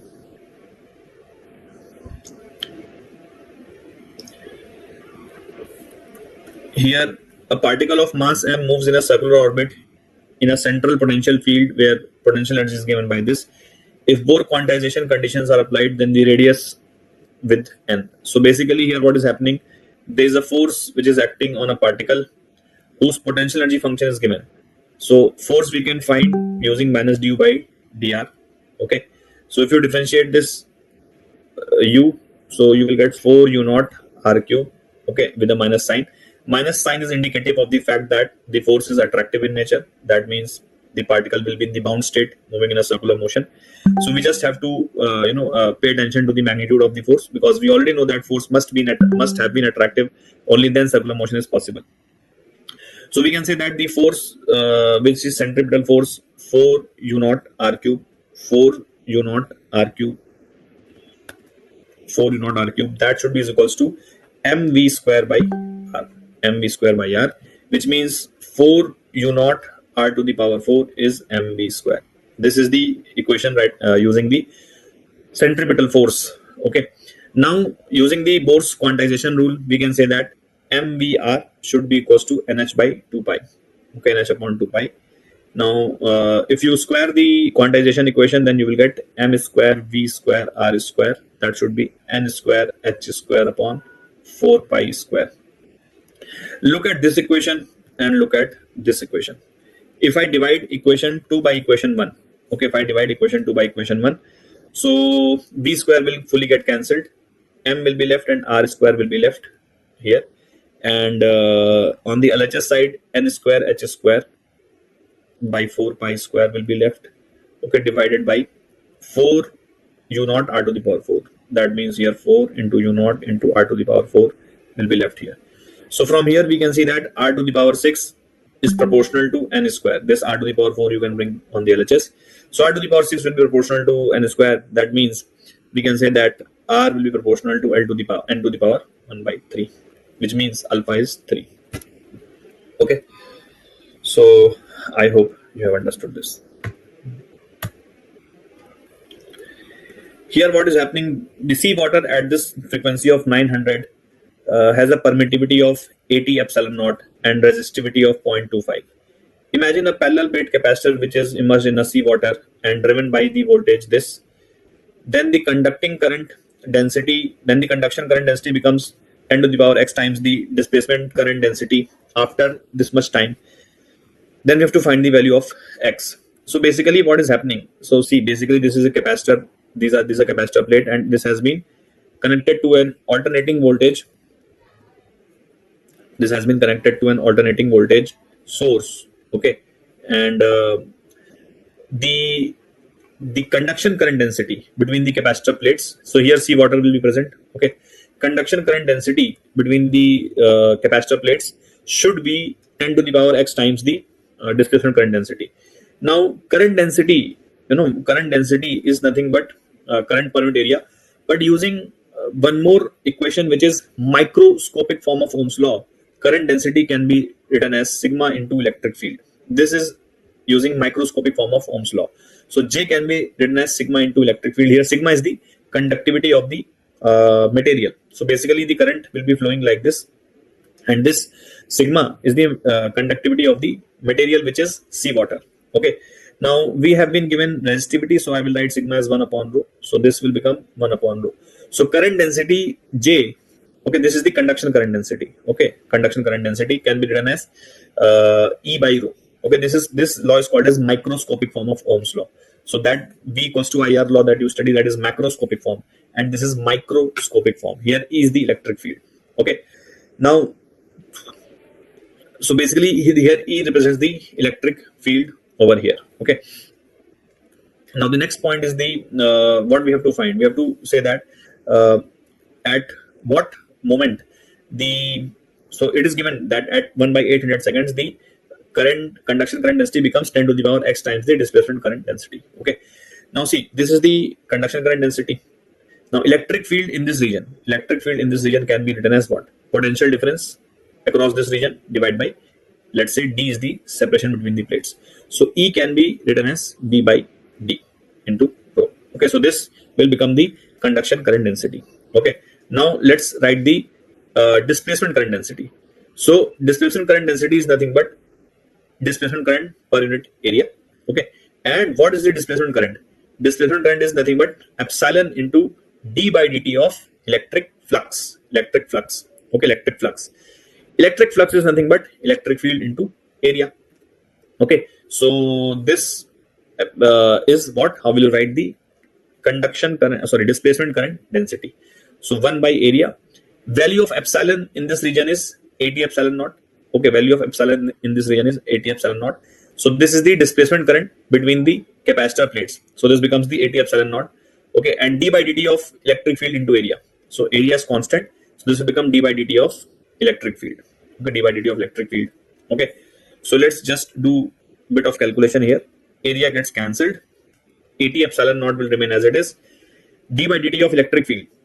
Now electric field again you can write as potential difference upon distance. So that means this will become d will come out and this will become dv by dt. Okay, where v is the potential difference, because electric field can be written as v by d. Now according to the question, so dv by dt also let's quickly find out. So this becomes 80 epsilon naught by d into dv by dt. So if you differentiate this V naught will remain as it is.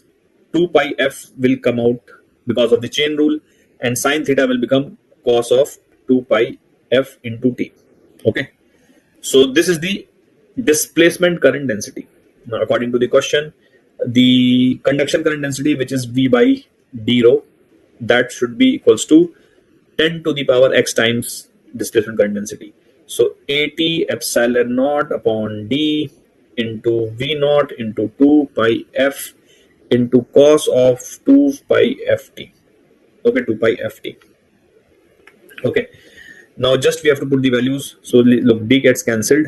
Okay, and value of V also we can put here. Value of V is V naught to sine 2 pi ft. So value of V, if you put V naught sine of 2 pi f into t, okay, divide by rho, that is 10 to the power x into AT epsilon naught into V naught into 2 pi f into cos of 2 pi ft. Okay, now V naught again gets cancelled. Now sine theta upon cos theta is tan theta. So if you bring this cos on the LHS, so I'm directly writing this as tan now. Okay, this will become tan. Okay, sine by cos, and you can ignore this cos. Okay, now let's put the values of the frequency and the time. So rho you can take on the right hand side. So tan of 2 into pi into frequency is how much? 900 into time is 1 by 800. So that means you have to divide this by 800. That is 10 to the power x into 80. Epsilon naught value is not given, but if you see 2 pi epsilon naught we have created into frequency is 900. Okay, now what you can do, you can make this 4 pi epsilon naught. Okay, you can make this 4 pi epsilon naught and make this 40. Okay, so then it will balance out. You can make this 40. Okay, and if you see 0 0 gone, 0 0 gone, so 9 pi by 4, tan of 9 pi by 4 is simply tan of pi by 4, which is nothing but 1. So this will be 10 to the power x into 40 into 40 into 4 pi epsilon naught is 9 into 10 power 9. In fact, 1 upon 9 into 10 power 9. So basically, you will have to write this as 1 by 9 into 10 to the power 9. Okay, and this in the numerator 900 will be left. 900 will be left. Okay, so I guess how much are we getting?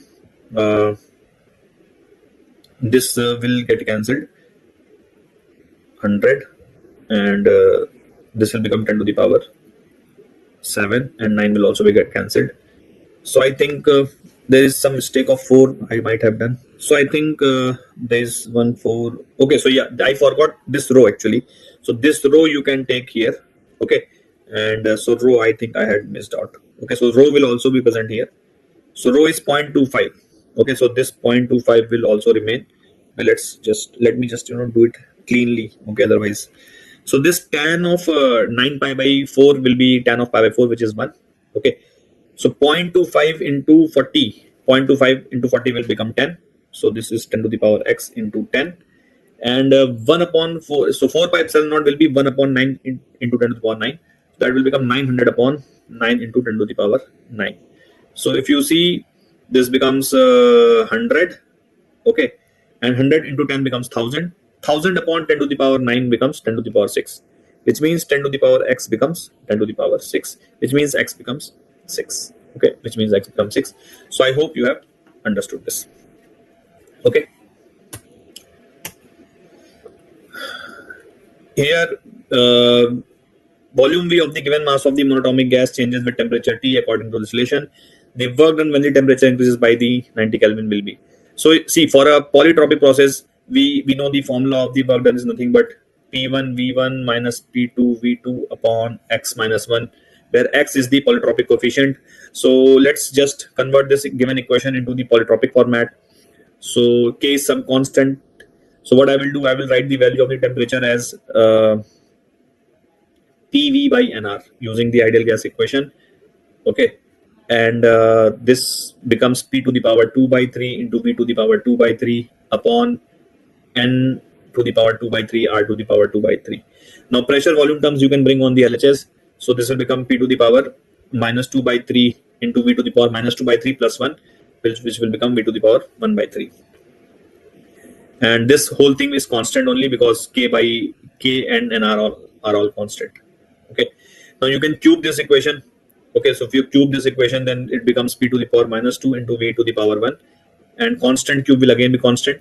Now you can, so basically this is you can take the power minus 1 by 2 of whole thing, because you have to create power 1 on the p. So what I'm doing, I'm taking this type of power on both the sides. Constant to the power minus half will again be constant only.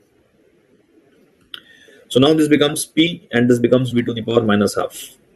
Okay, and this is the your polytropic coefficient, which is x. So the work done, this is x. So work done for a polytropic process is given by p1 v1 minus p2 v2 upon x minus 1, a standard result. Okay, p1 value, now p1 v1 can be written as nRT1 and p2 v2 can be written as nRT2 divided by x minus 1. So that means if you multiply this, I mean with a minus sign, so that becomes nRT2 minus nRT1, and this becomes 1 minus x. Okay, so I've just taken minus sign out from numerator and denominator. So n is how much? So 1 mole, so n is 1. R is R. T2 minus T1 is 90. X is minus half, so that means this will become 3 by 2. So this will become 60 R. So work done comes out to be 60 R. So here x becomes 60. Achha, note that this x and this x are different.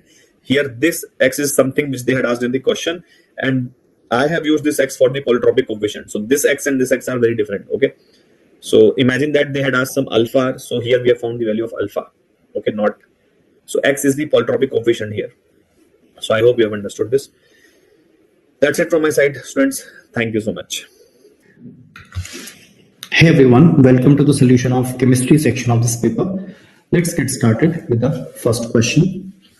In the given reaction, 3-bromo 2,2-dimethylbutane reacts with ethanol. The temperature is not high, the solvent and nucleophile is weak, so we can assume that the reaction occurs mainly via SN1 condition. So 3-bromo 2,2-dimethylbutane can be written as like this. All right, so this is 3-bromo 2,2-dimethylbutane. When bromine goes away, a carbocation is formed, and you can see that there is a possibility of carbocation rearrangement with one of the methyl group migrating to the positively charged carbon. This leads to the formation of more stable carbocation, tertiary carbocation, that is this one. So our nucleophile, which is ethanol, it attacks here. It attacks here, resulting in the formation of this molecule as major product. So yes, the correct answer would be 2-ethoxy, 1, 2, 3, 4, right? 2-ethoxy, 2,3-dimethylbutane. So the correct answer to this question would be option C. Moving to the next question. In a complexometric titration of a metal ion with ligand M, right, endpoint is estimated spectrophotometrically through light absorption. So A is the light absorbed, right? So absorbance, M and C do not absorb light.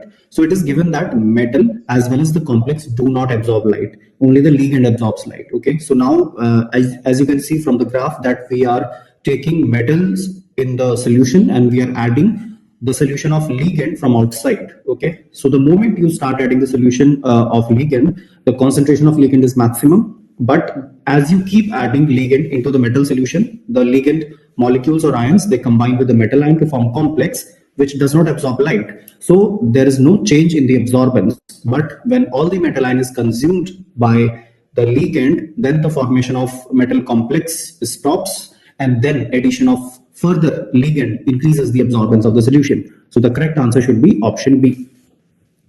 Moving to the next question. Identify the incorrect statement from the following. Amylose is a branch chain polymer of glucose.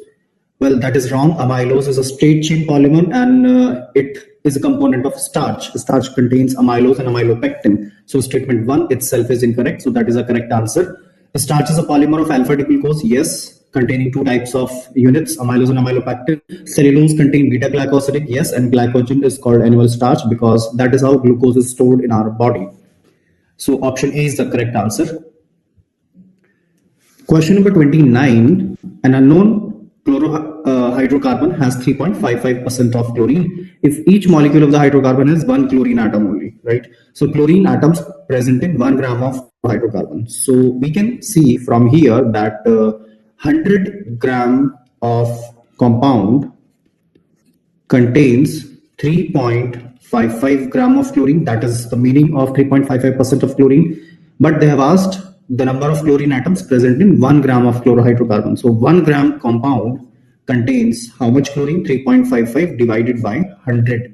So it's very simple. Now you have to convert this chlorine into number of atoms using the formula. The formula we can use here is number of moles is mass upon molar mass divided by is equal to the given number divided by the Avogadro number, which is given to be 6.023 into 10 raised to the power 23.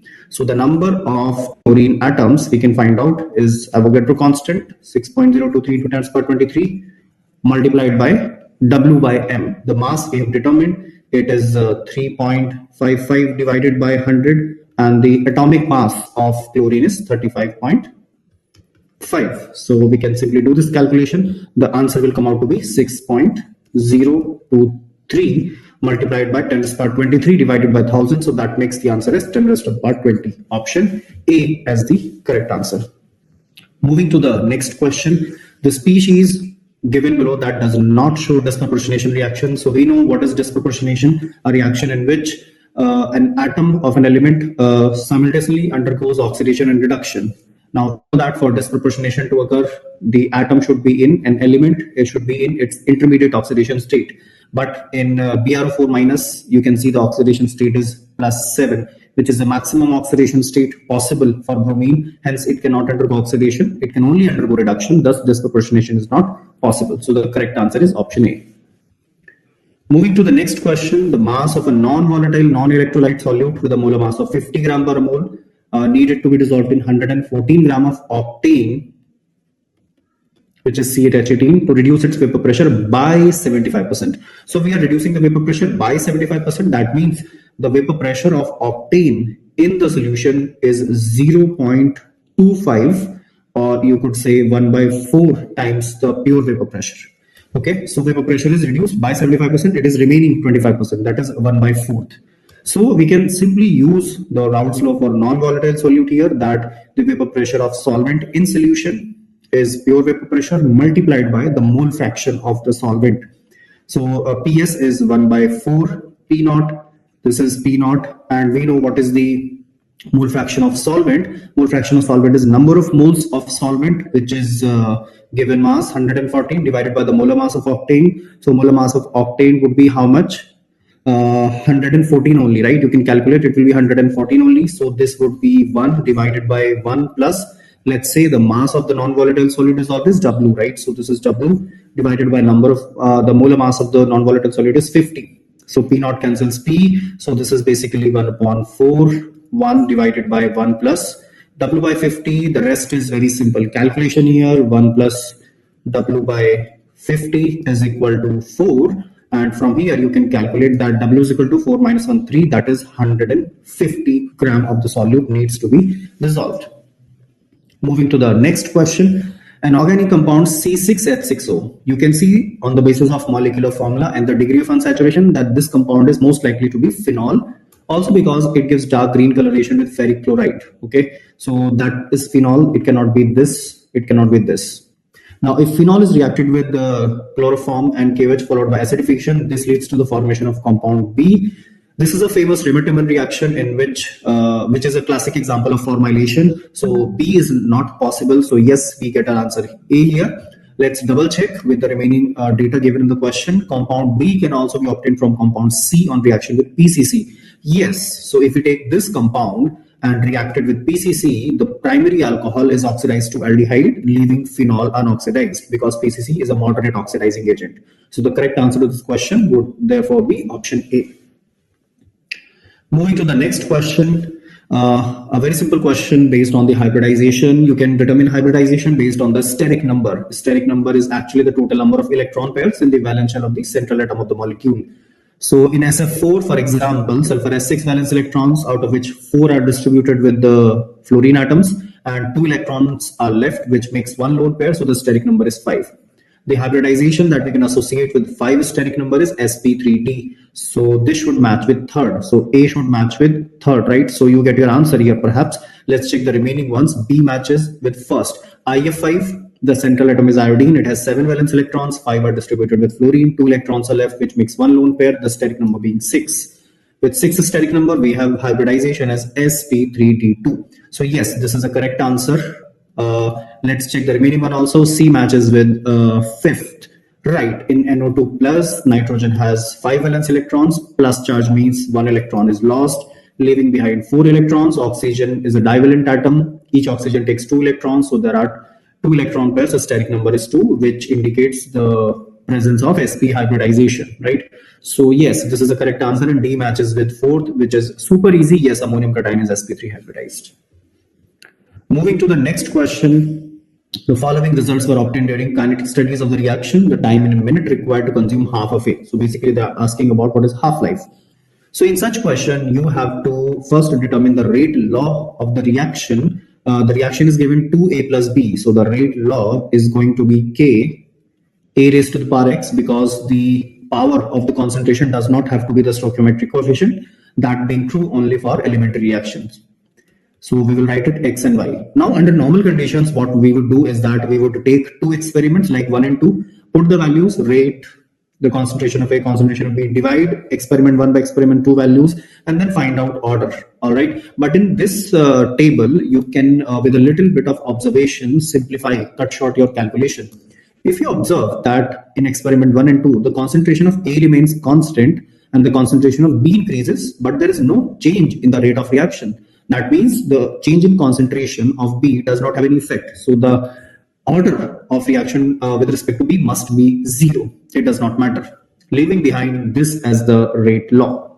All right, now since the concentration of B does not matter, we can ignore this. So now you check experiment 1 and 3. So when the concentration is doubled from 0.1 to 0.2, you can see the rate of reaction is also doubled, right? It becomes from 6.93 into 10 to minus 3, it becomes double. You can check that. 6.93 into 10 to minus 3 multiplied by 2 gives you 1.386 into 10 to minus 2.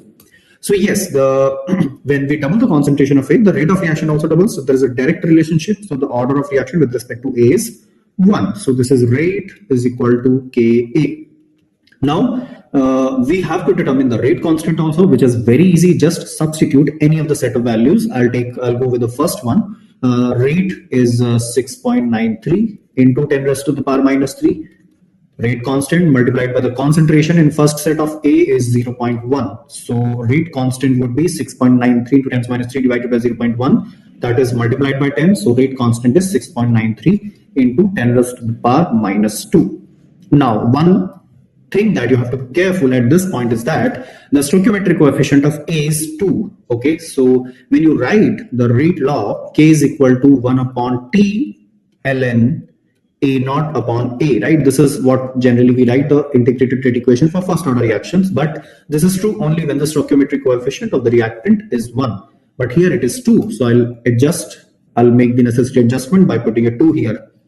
Now we have to find the time required to consume half of A. So I will interchange K and T here.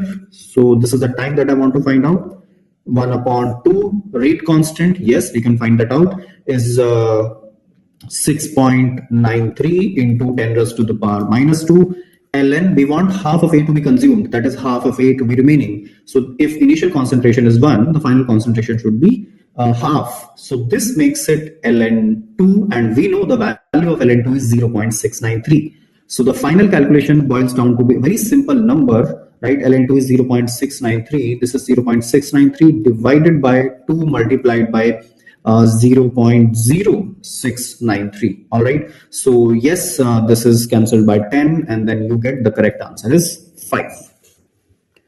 Moving to the next question. For emission line of hydrogen atom from 8 to a lower level, the plot of wave number against 1 upon n square, where RH is Rydberg constant. So we know that for emission spectrum of hydrogen, the wave number of the emitted photon is given by this expression. Wave number is Rydberg constant, 1 upon n1 square minus 1 upon n2 square. Please remember, n1 is the lower level to which the electron drops, and n2 is the higher level from which the electron drops.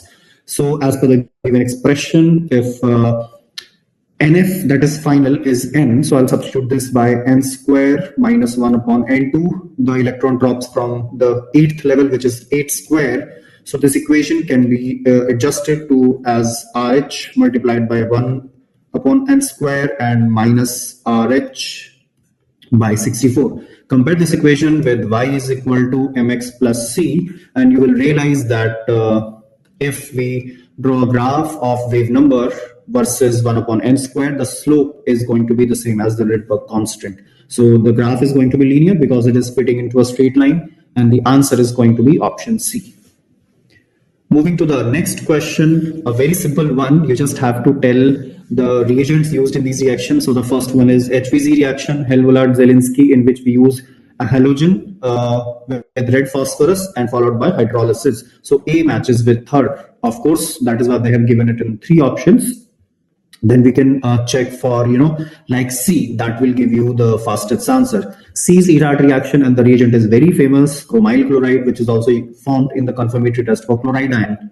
So ERAT reaction matches with 2. So C matches with second. So the correct answer should be option A. But for the sake of explanation, let's see. B matches with first, iodoform matches with NaOH plus I2, of course, and D matches with fourth. Gatman-Koch reaction matches with carbon monoxide HCl and hydroxyl3. Absolutely right. So this is the correct answer.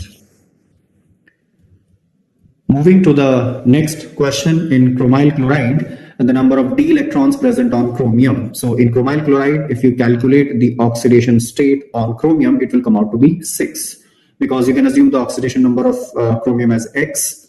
There are 2 oxygen. The common oxidation state of oxygen is -2. There are 2 chlorine. The common oxidation state of chlorine is -1. This is 0. So X leads to a value of +6.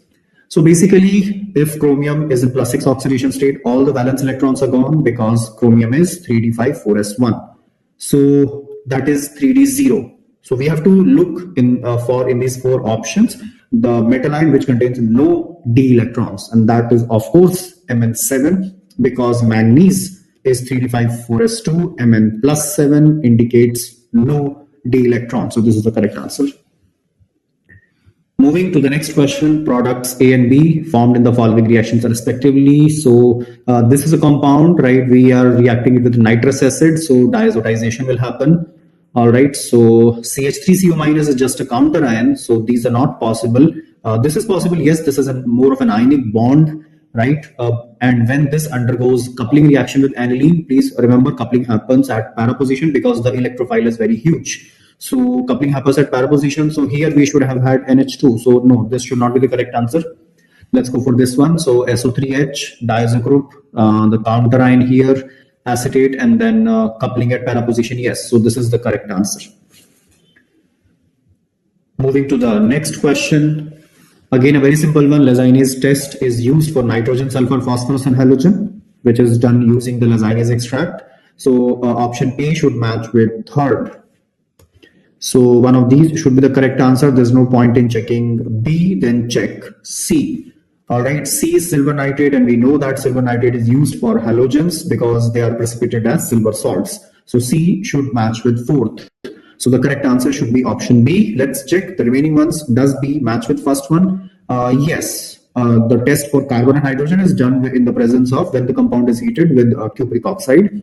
And D matches with second. The sodium fusion extract with black precipitate with acetic acid and lead acetate.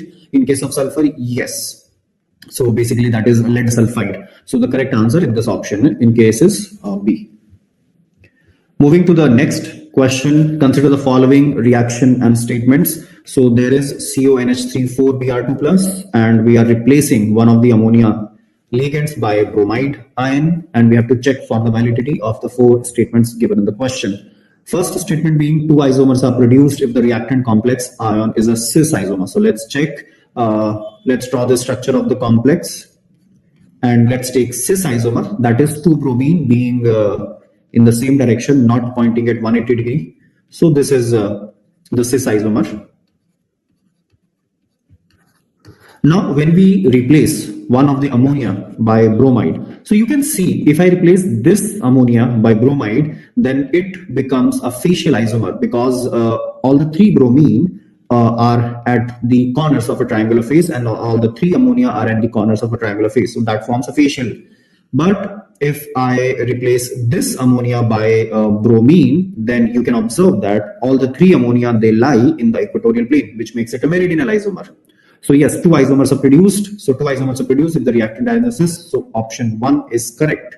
So that rules out option A and D as the correct answer. Let's check second and third. Right. So two isomers are produced if the reactant complex I is a trans isomer. Let's check. Let's draw the trans form of the molecule. This is the trans isomer with 2 bromine being in the trans position and the 4 ammonia present in the equatorial plane, if you will.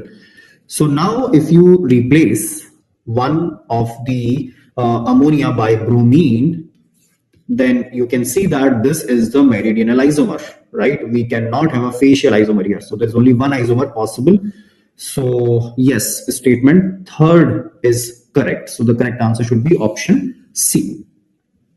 Moving to the next question, which one of the following compounds is non-aromatic?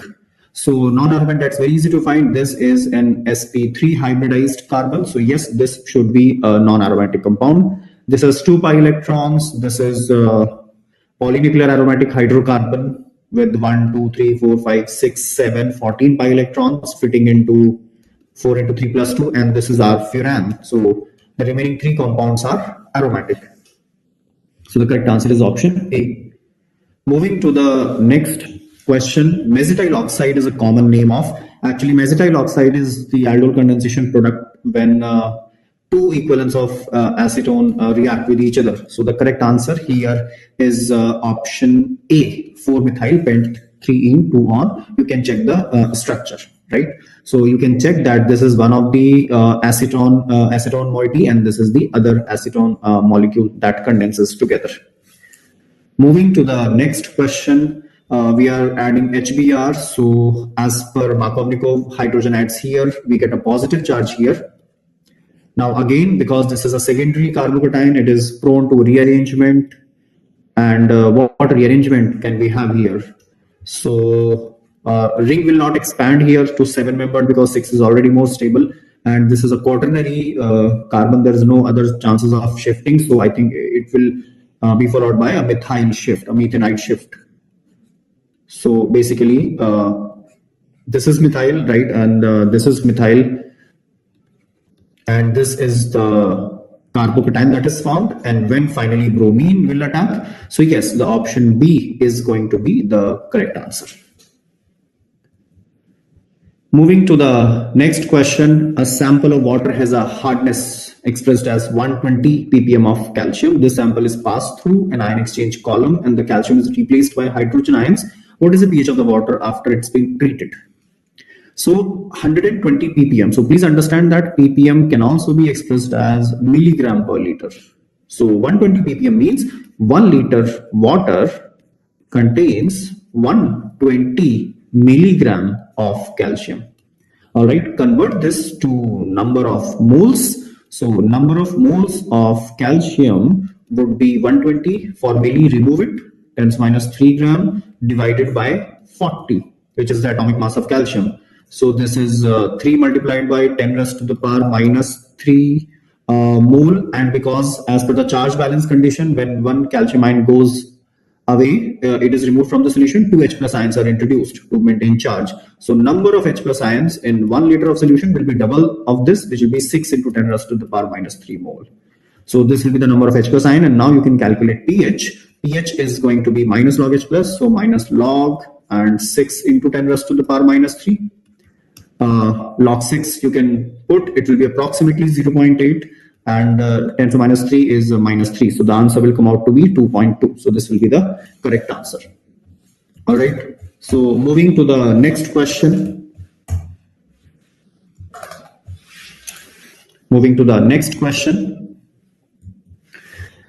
In general, the property magnitudes only that shows an opposite trend in comparison to other properties. So ionization enthalpy increases across the period, electronegativity increases across the period, atomic radius decreases, and electron enthalpy generally it becomes more negative. So we generally say it increases. So the correct answer would be option C.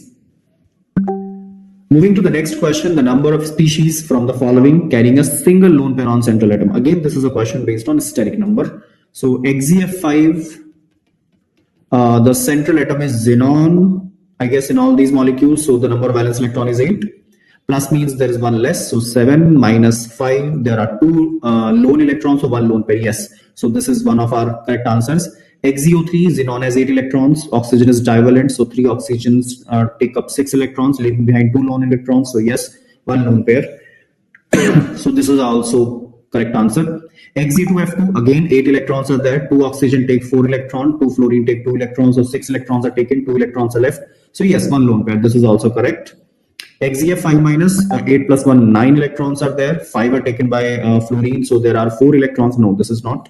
XeO3F2, 6 plus 2, 8. So this is not. XeOF4, 8 electrons are there. 2 are taken by oxygen and 4 are taken by fluorine. So leaving behind 2 electrons. So this is also correct.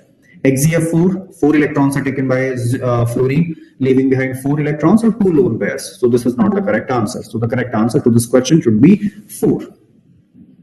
Right. So moving to the next question.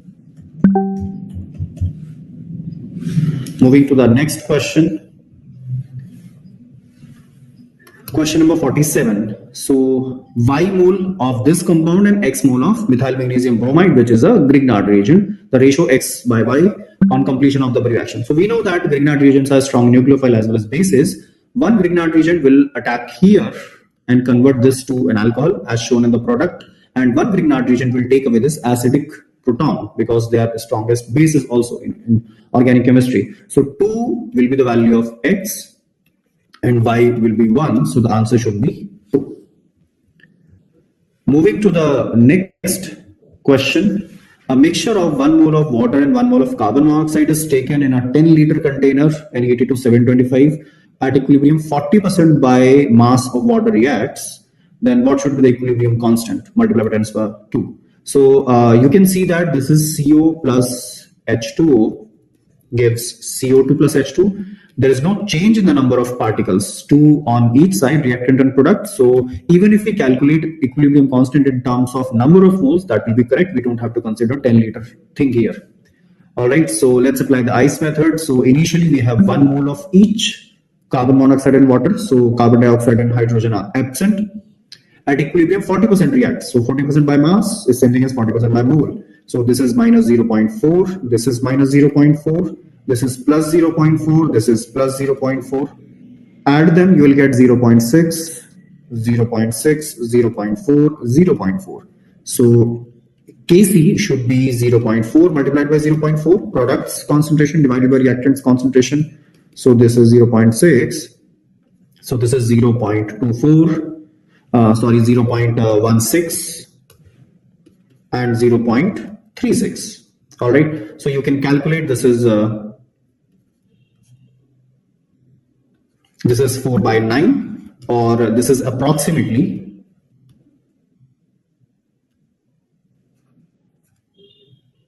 0.44. All right. So when you do the calculation, Kc will come out to be approximately 44 into 10 raised to the power minus 2. All right. So the correct answer should be this one, right? So 0.44, and if you multiply this by 10 raised to the power 2, that is 100. So the correct answer should come out to be 44. Moving to the next question. In basic medium, CrO4 minus, CrO4 2 minus oxidizes thiosulfate to sulfate and itself changes into CrOH4 minus. So the volume of 0.154 molar CrO4 2 minus required to react with this. So what you have to do in this question is first figure out the N factors.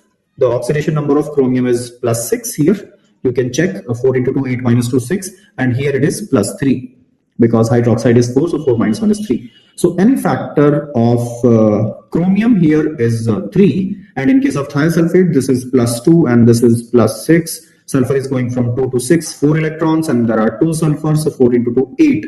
So N factor of the other reactant, that is thiosulfate, that is 8. Now we know that milliequivalent of both the reactants should be equal. So milliequivalent of CrO4 2 minus must be equal to the milliequivalent of S2O3 2 minus. So they have asked what is the volume of 0.154. So milliequivalent in this case will be normality into volume, which is molarity into N factor into volume. So molarity is 0.154. N factor is 3, volume is, let's say, V, In case of thiosulfate, the molarity is 0.25, which is 1 by 4. M factor is 8 and the volume is 40. So this is, you can calculate, this is 80 divided by 3 multiplied by 0.154. You can do this calculation and you will find out the correct answer as approximately 173 rounded off to the nearest integer. All right. So that is the correct answer.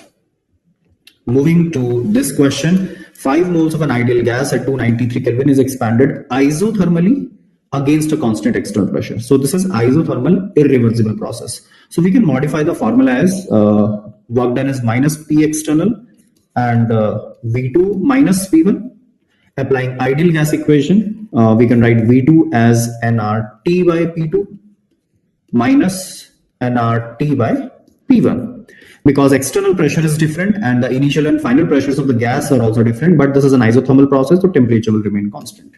If you take nRT as common, so this becomes minus nRT P external 1 upon P2 minus 1 upon P1. And you don't have to worry about the units of pressure in this question because whatever, just ensure that the unit of pressure in P external and P1 into P2, they are same because the whatever factor is there, that will cancel out. So work done would be minus number of moles is given to be 5. The value of R, you have to put it here, 8.314, because I think they have asked heat exchange in this process is kilojoule per mole, right? So work done is minus 5 into 8.314 multiplied by temperature is 293. The pressure, external pressure is 4.3 megapascal. I'll remove megapascal, right? Because it will be cancelled by this. 1 upon final pressure is 1 upon 1.3 minus initial pressure is 2.1. So that's a very ugly calculation. You'll have to do this, right? They have asked heat because the process is isothermal. So delta U, which is equal to Q plus W, will be 0, and hence Q will be negative of W. So you just have to, like change the sign. So that is what you're going to be your answer. You have to do this calculation and don't forget to divide your answer by 1000 because you have to convert it into kilojoule. So I guess the answer that will come out to be approximately 15. So yes, the correct answer to this question would be 15. So you have to do the calculation for this one. So that's all in this paper. Thank you for watching. So hello everyone. So today's session is about JMMT video solution recording. So where we'll be discussing each and every solution in detail. Okay, so let's get started. So the first question says, if a point P has coordinate 0, -2 and Q is any point on the circle, this, then the maximum value of PQ whole square is. Okay, so let's see. First, let's list something that I know about this particular circle. What do we know, sir? Can we talk about the center? The center will be 5 by 2, half. Clear? And the radius, if we find out radius will be 5 by 2 whole square, there is 25 by 4 plus 1 by 4 minus 5. If you calculate this, I think it is coming out to be 26 minus 20, 6 by 4. That is root 3 upon 2 whole root. Okay, sir. This much we understood about the circle first. Okay. Now what they are saying, if I have a circle like this, they are saying there is a particular point 0, -2 and Q is any point that lies on the circle. So now if any point that lies on the circle, it can be anywhere. Let's say Q is here. Okay. Now if P lies inside, you have to think one way. If P lies on the circle, you have to think one way. And if P lies outside distance, you have to think another way. It means, so first we have to figure out where does P lie. So let's check. So I think you know that we have to calculate S1, sir, for P. Yes, so S1 will be 0 plus 4 minus 5 into 0, again plus 2 plus 5. So I think this will be 0, so value is positive. It means, sir, P definitely lies outside the circle. So now, so if they're asking for greatest distance between P and Q beta, maximum distance. So now where can Q lie? You have to think. So geometrically, if you think, if Q lies here, let's say you draw a normal on the circle, okay, it will always pass through the center.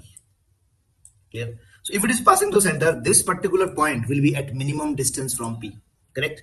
And if I go on moving on this circle, you will see, so these distances will keep on growing, correct? So the maximum distance will happen at exactly diametrically opposite point of this one, that is here.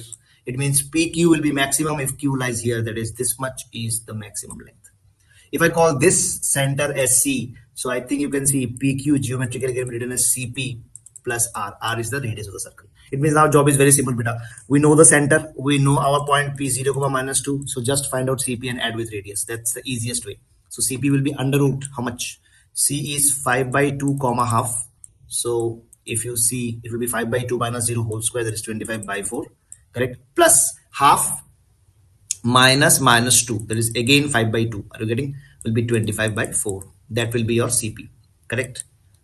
Plus radius is √3 upon √2. So if you find this out, it will be 50/4. That is 5/√2 plus √3/√2. So this happens to be 5 plus √3 divided by √2. So that is your PQ. But we are looking for PQ square. It means we just need to square this. Finished. I think we'll get very simply 28. That is a square plus b square, beta. Yeah. If I add 5 square is 25, √3 square is how much? 3. That is 28 plus 2 into 5 into √3 divided by √2 square will be 2. Correct? You can cancel 1, 2 from both of them. Correct? So if I cancel, finally I get 14 plus 5 times √3. So this becomes my final answers. So C for Calcutta is your final answer for the first question.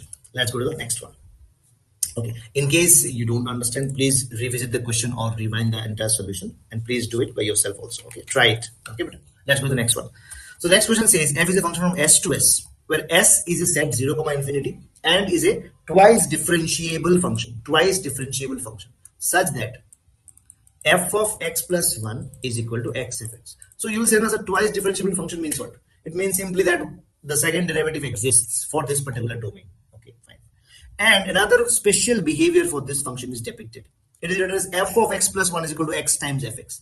Means what? This is called a recurring function. Means, so whatever input I write here, the output is one less than this input and then output of the same input. It means I can go on like this. It means x into f of x can be written as one input less, that is x into x minus 1, because just see, whatever is the input, it becomes one less. So x minus 1 into f of x minus 1. So again, f of x minus 1 can be written as x minus 2 into f of x minus 2. So it will go on like this. This is the information that we got from the first result, from the first info. Then they are saying we have one more function g, which is going from the same set S beta to the same to another set R, correct? And they're saying gx is given as ln f of x, a composite function. Okay, fine.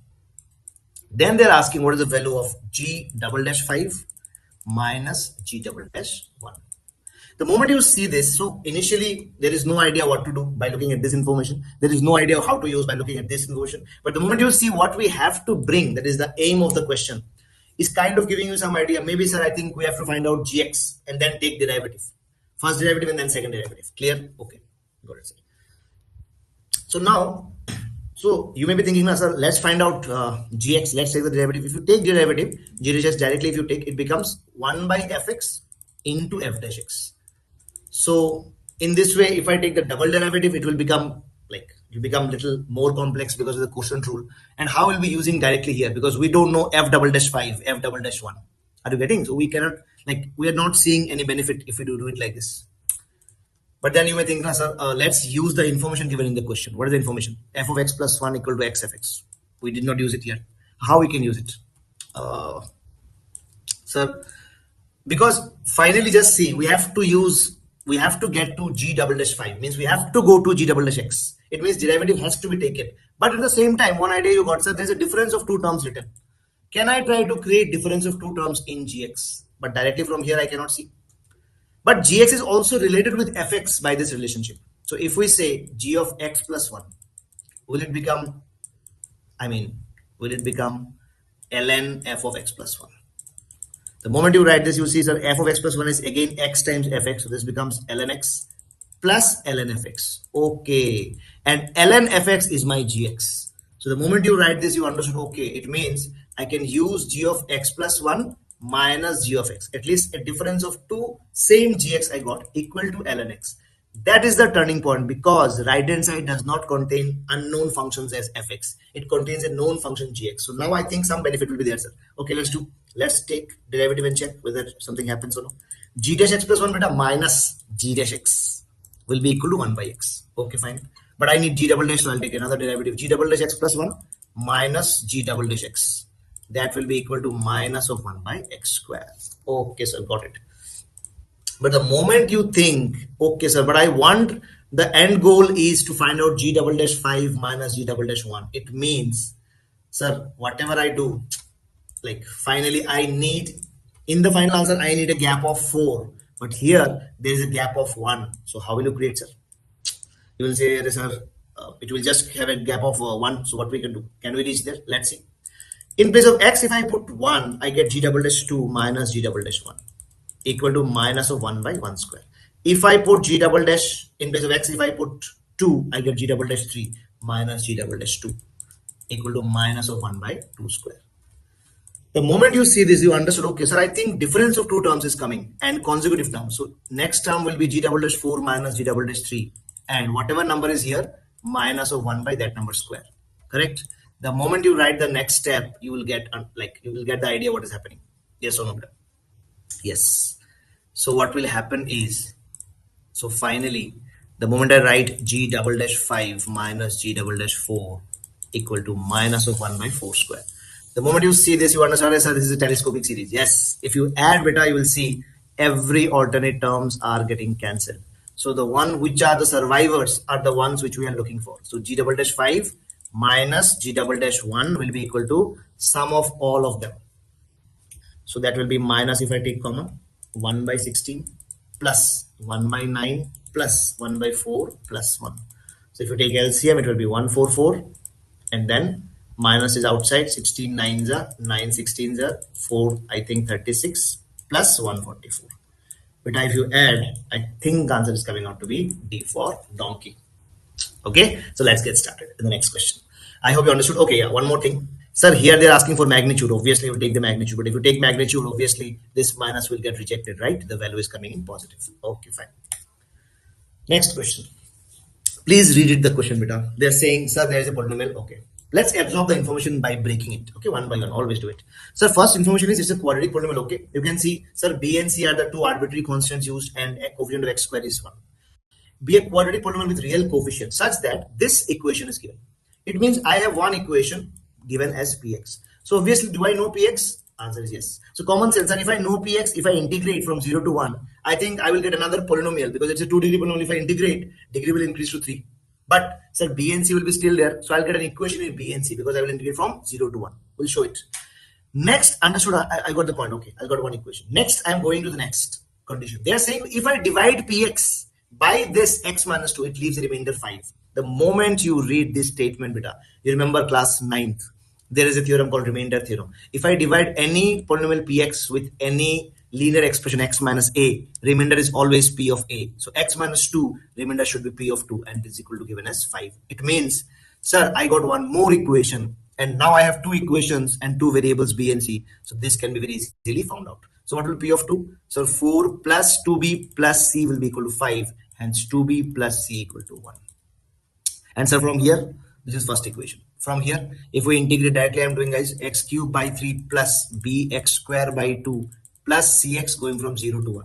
As it contains x, so x equal to 0. If you put everything will become 0. I'm not writing that because that will become 0. The upper part will be, the upper limit will be 1 by 3, sir, plus b by 2 plus c is equal to 1, sir.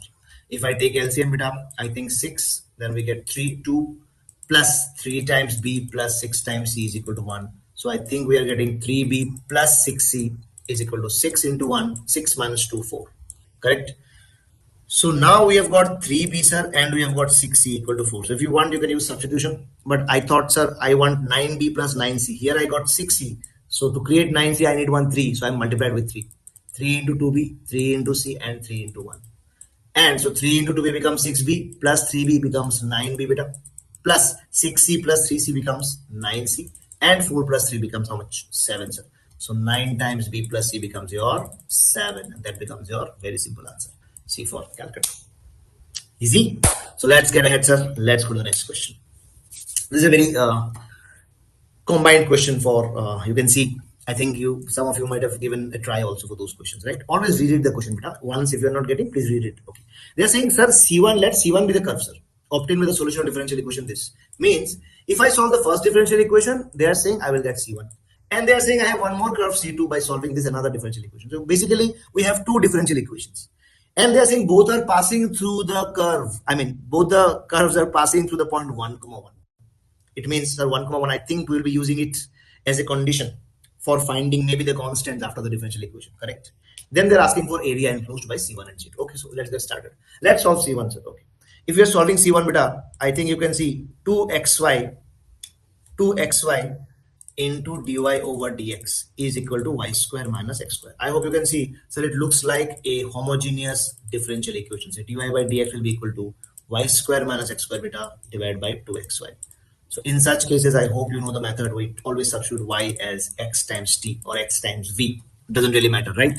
So if I differentiate, sir, I get dy over dx that is equal to t plus x times dt over dx. Clear? So this happens to be how much? T plus x times dt over dx. And sir, y is xt. So if I square, I get x square t square. So if I take x square common, guys, please check x square t square. I'll get t square minus 1. Yes or no? And denominator I'll get 2 into x into y is xt. So x square t. Clear? So x square cancels. So right hand side becomes a pure function of t. Correct? So this t I will transform to the right hand side. I finally get x dt over dx equal to t square minus 1 by 2t minus t. So if we take LCM, we get t square minus 1 minus 2t square divided by 2t. And here we have x times dt over dx. So beta, finally, if you see, we get minus of t square plus 1 on the right hand side divided by 2t. Clear? So I'll be deleting this much portion beta, first 2-3 steps to make room, okay, for writing. I hope you have noted. Please note down, or you can pause the video and note as well. So sir, I think now it will become very simple, sir. This is simple variable separable, sir. I will take t, all t to one side. So you can see, sir, 2t upon t square plus 1, correct? Whole into dt, sir. So that becomes a very lollipop integration. I hope you can see. And we have got a 1 minus, don't forget, dx upon x. So if we integrate, this becomes t square plus 1. If I take as u, this becomes like du. So du upon u, there is ln t square plus 1. We are not using modulus. Why? Because t square plus 1 is positive, sir. And this one becomes minus of how much? Ln x plus k. But sir, if I write k, again there will be problem because now I want to remove my log. So I'm writing the constant as ln k beta. So I think this happens to be log a minus log b. So ln k by x. I hope that's clear. From here you get t square plus 1 equal to k by x. So finally, what you get from here is, so sir, but what is t, sir? T was our y by x because y was xt. So finally we have to bring it in terms of y and x. So if you see carefully, but it will become y square upon x square plus 1 equal to k by x. So please take LCM. If you take LCM, do you see y square plus x square divided by x square? So I think, sir, one x will get cancelled. Please check y square plus x square. One x is getting cancelled on the right hand side. We are multiplying this. So this is our equation, but sir, we need to find out k anyhow. So for k, I think you can understand, sir, one information is given to us as 1, correct? If it is given, so if I put x equal to 1, y equal to 1 beta, do you see k comes out to be 2? So finally, sir, our equation becomes x square plus y square minus 2x equal to 0, which is the equation of a circle, sir. Do you agree? Yes. Whose center will be beta 1, 0 and whose radius will be, please check, radius will be 1. Sir, how did you calculate so fast? Radius is 1, sir. Please check. Center is 1, 0 and please see, sir, I think the circle is passing through origin because there is no constant term. X0, Y0 satisfies. So I'm drawing for you the circle here. So 1, 0 and imagine, guys, if it is 1, 0 and passing through the origin and center is 1, 0, so radius has to be 1. So I think radius has to be 1. Clear? So that will be my first curve. Correct. Sir, what about the next curve, sir? Let's say somebody is asking, what about the next curve, sir? Because the first curve we got and the next curve looks quite similar. I think same terms are there, sir. But little difference, if you see, if you watch carefully, very quickly, I'm drawing it again for you, my lovely champs. See that. dy over dx comes out to be y square minus x square upon 2xy. That is curve 1. And here dx over dy, the second curve I'm talking, comes out to be dx by dy. If I take the reciprocal or if I just switch x and y, whatever you want to say. Sir, x square minus y square upon 2xy. Do you see, sir, the moment this happens to be curve 2, what is the similarity or how do you see, sir, how, if I compare them, it looks like we have just interchanged y with x. So I think we have just interchanged y with x and C1 has become C2. It means, sir, when I interchange x with y and I get another equation, essentially the second equation is always the inverse function of the other equation. It means if this is y equal to fx, so that has to be y equal to f inverse. Wow, sir, it's great. It means, sir, what I have to do? It means wherever there is x, if I just put y, will I get curve number 2 without solving this differential equation? Yes, we will get. So we can do that, sir. This was our curve, x square plus y square minus 2x equal to 0. So in place of x, if I put y, this becomes y square plus x square minus 2y equal to 0. So I think, sir, it looks like same circle only, but the center has changed. Obviously, it will change. Earlier center was 1, 0. So now center will be what, beta? C2 will be 0, 1. Correct? And radius will be as it is. So if I draw the circle, beta, something like this. I'm not drawing the full circle because here they are talking about x positive, so I'm drawing only this much. So I hope you saw, sir, this is my required area that I want to find out. And if you also watch carefully, beta, this particular point is a point of intersection that will be what? 1, 1. Clear? So now how to find this area? One thing is you integrate upper minus lower, but I will not recommend this. Why, sir? Because here you should learn how to use symmetry of curves. So I'll be teaching you that because you can very easily get by integrating this, but that will take a little bit time, correct? But the method that I'm going to tell you now using symmetry, it's very simple.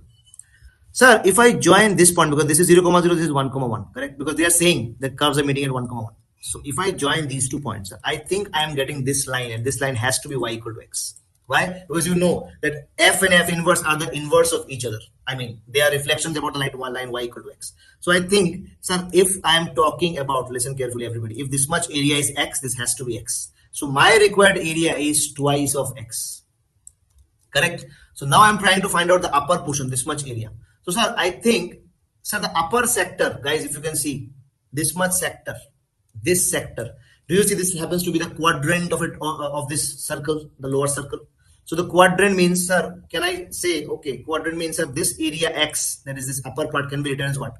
Area of this quadrant, that is 1/4, or pi r square by 4, that is pi by 4 times 1 square, because radius is 1, minus this triangle, if you can see.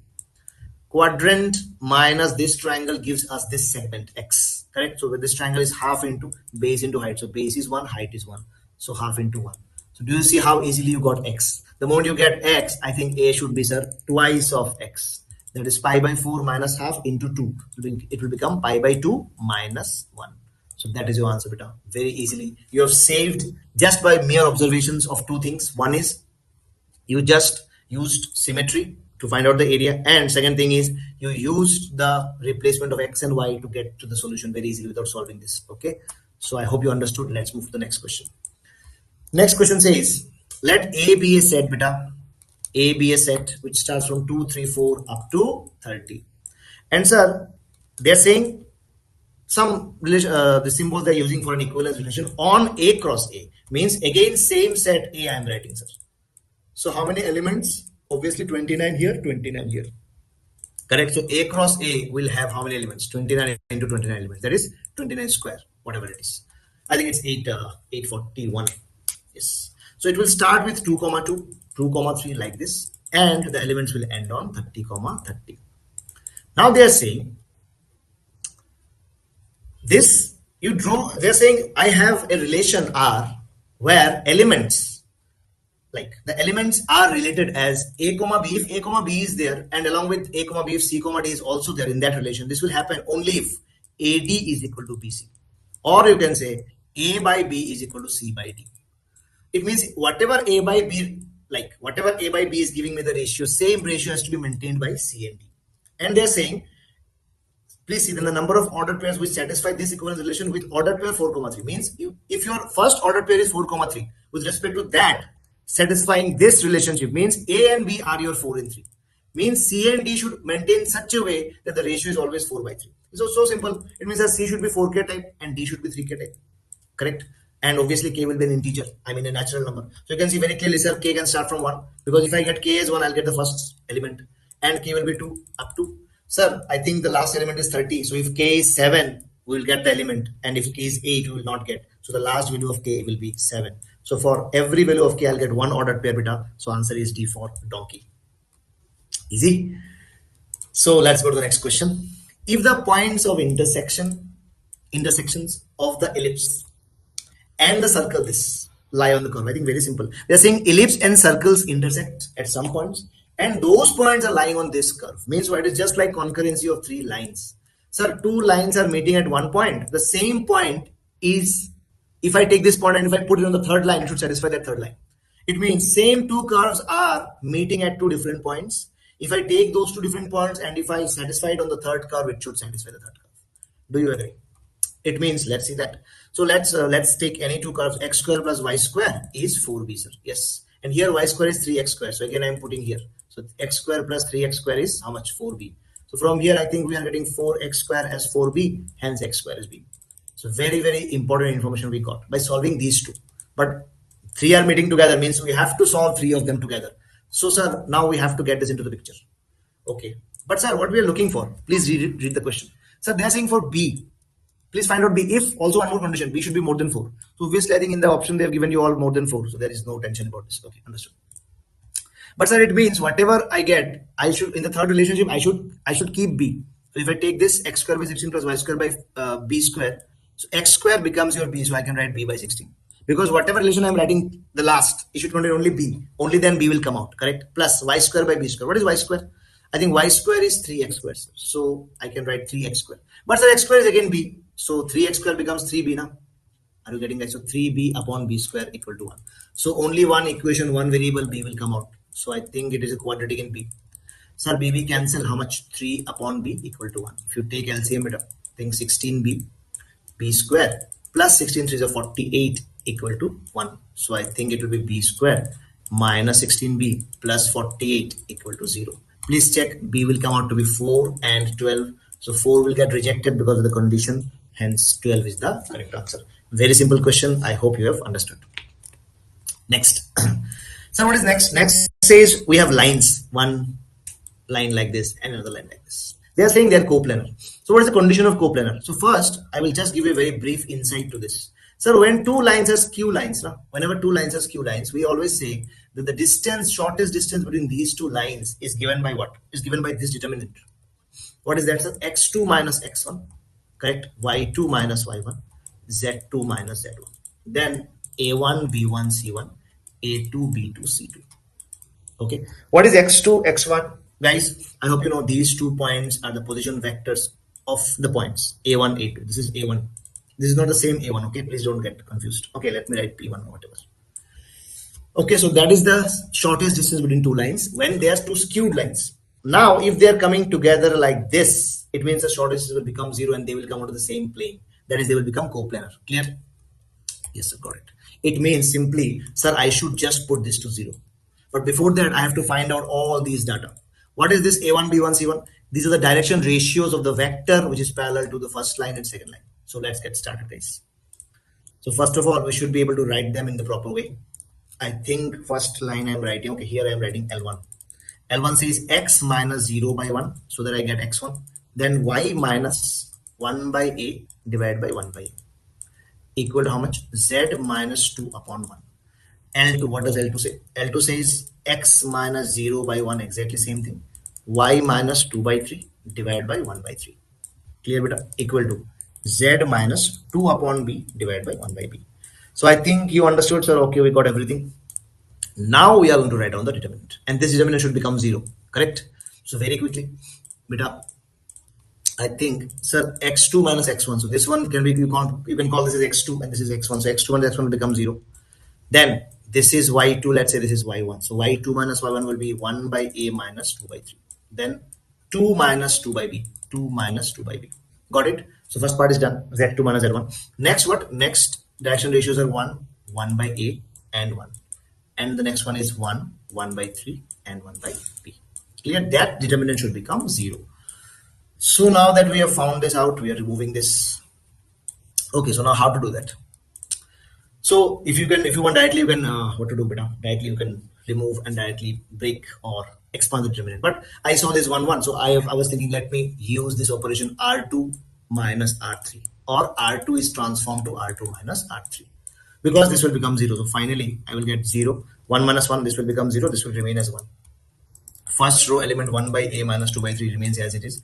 2 minus 2 by b remains as it is. So 1 by a minus 1 by 3 will be the next one, correct?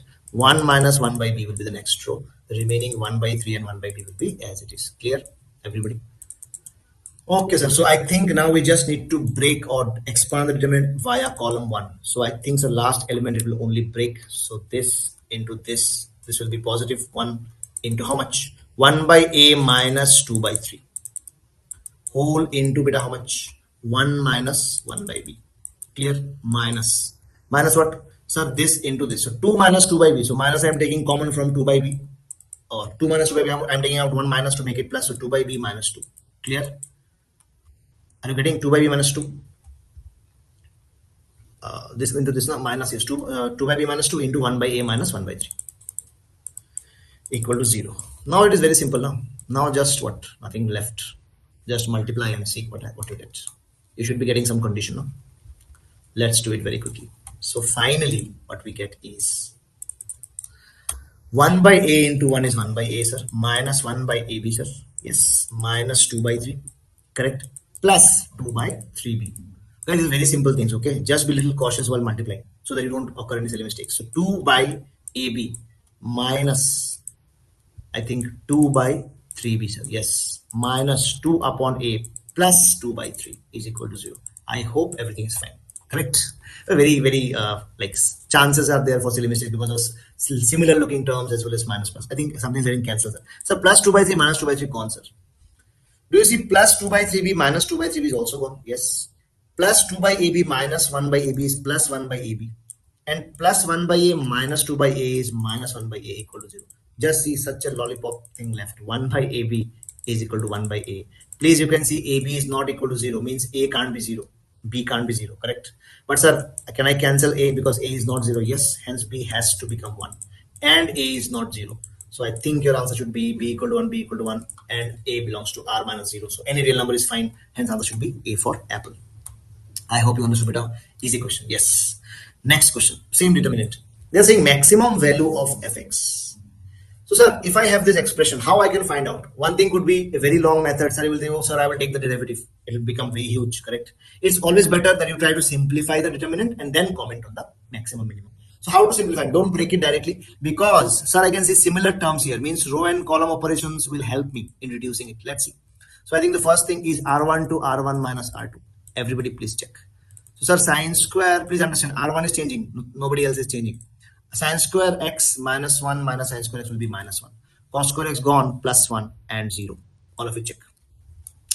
Got it? Everybody? Yes, sir.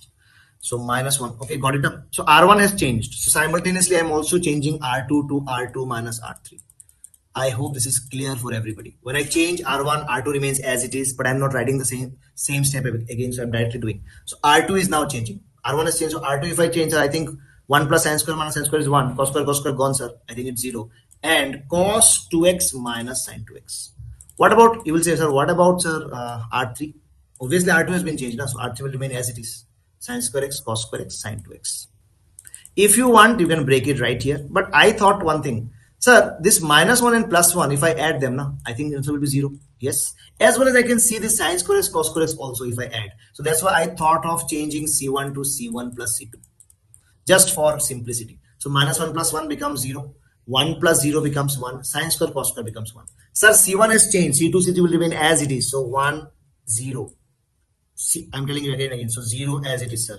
Cos of 2x minus of sine of 2x. And cos square x. Correct? And sine 2x, sir. Yes.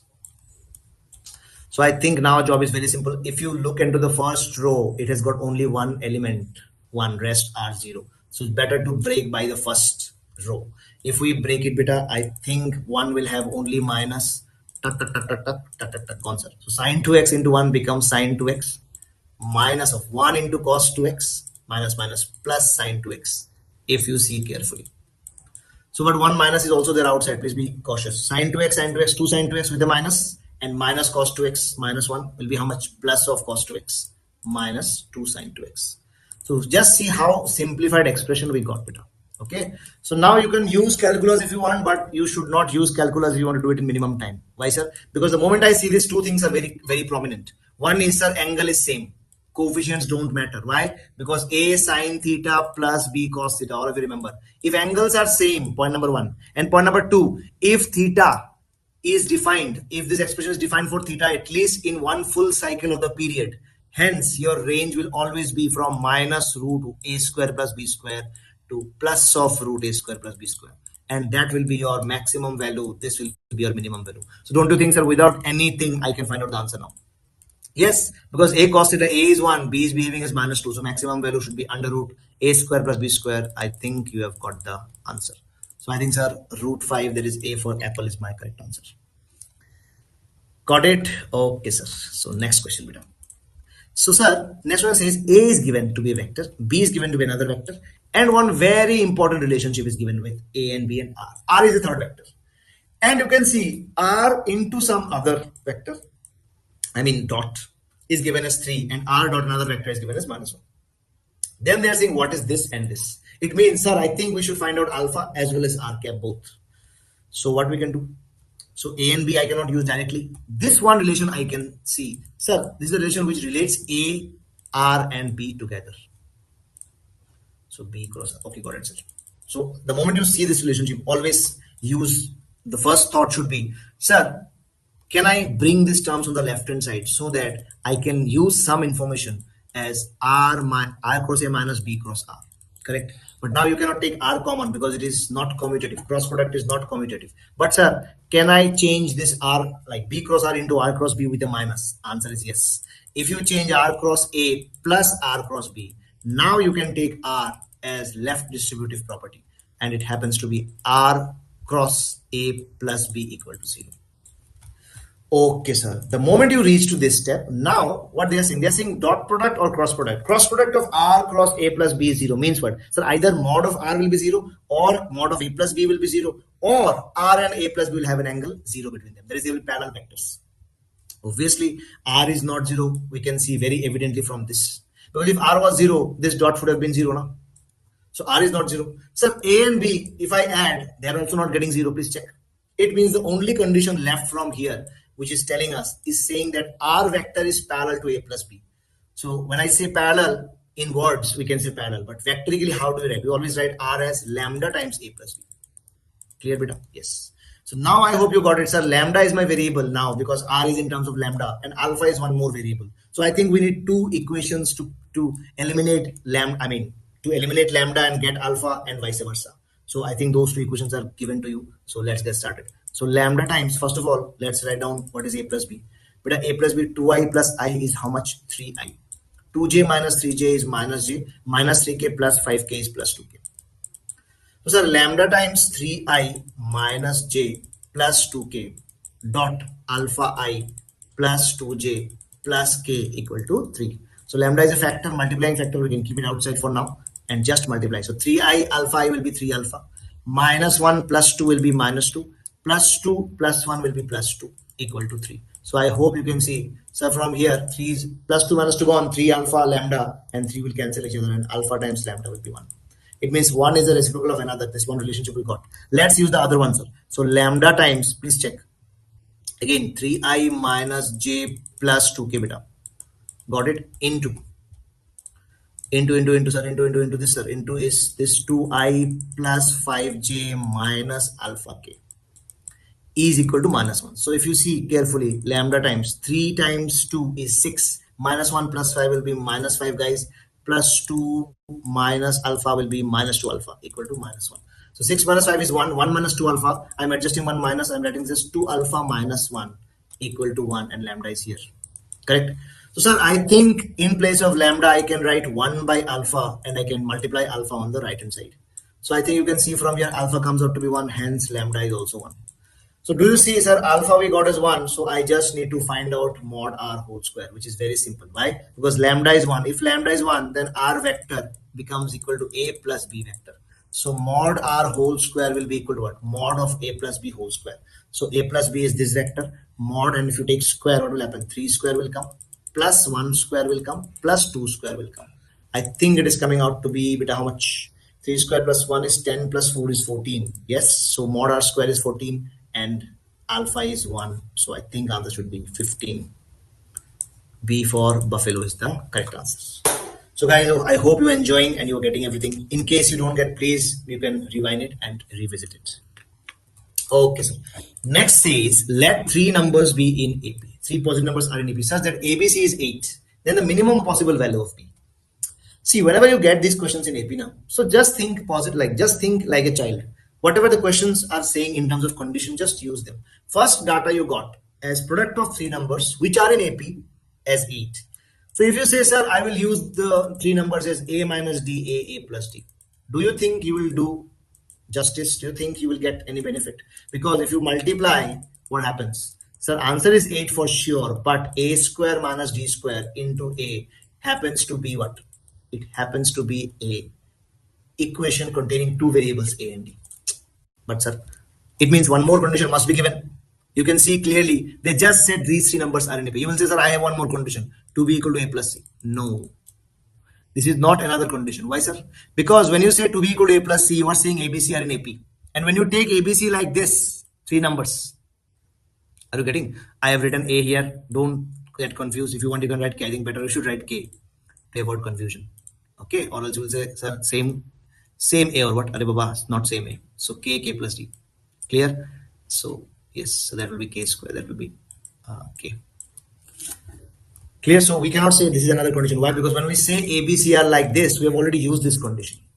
It means if we go like this, thinking like this, we will feel data is insufficient. Okay. Then one more thought will come to my mind. Sir, maximum minimum conditions are also solved using AM greater than equal to GM. And AM greater than equal to GM is not restricted to numbers only in AP. You can also apply them to any numbers which are not even in AP. Are you getting? Okay, sir. So first thing is, if I use AM greater than GM with ABC, so A plus B plus C by 3 should be greater than equal to ABC whole raised to the power 1 by 3. So we have applied AM GM on ABC. If I just write this, my dear friends, sir, if I just write this, that tells us what? That tells us that ABC are three numbers and AM of them is greater than equal to GM. So in place of ABC, if you put 8, you will get 2. But have we used the fact that they are in AP? No. If I use this, we have not used. Because now three numbers, you can do it with any numbers. It means that now I have to use that they are in AP. It means this condition I can use now, and A plus C will be replaced by 2B plus B by 3. The moment you do this, you understand, okay, sir, now this expression contains B only. And on the other side, we have got greater than equal to. So I think from here I get B greater than equal to 2. Are you getting, guys? It means minimum value of B should be buffalo. That is 2. Okay. So I hope you understood the thought process, the insights, and please go ahead. Okay, sir. Next question. Next question says, if A is equal to this matrix, A inverse is this, and alpha plus beta is this, then what is this? 4 times alpha square, beta square, lambda square. So you will say, now, sir, it means what? Obviously, they're asking us to use these equations to find out alpha, beta, and lambda, obviously. But what will be your method? There are many methods, beta. Okay. One method could be you find out A inverse using adjoint of A upon mod A. Whatever you get on the left hand side, and then you put A and I on the right hand side here. In place of A, you put this matrix and I. Then you compare and you get alpha and beta and lambda both. Okay. Same thing only. Another way that I'm discussing today is using Kelly-Hamilton theorem. That is, for any matrix which is a square matrix of any order, we always know that it will always satisfy its what characteristic equation. Determinant of A minus xi is equal to 0. It means, sir, determinant of, if I'm trying to make A minus xi, let's make A minus xi beta. So A is 1, 5, lambda 10 minus xi will be x 0, 0, x. Clear? Whole determinant should be 0. When I'm using determinant, this is 0. Okay.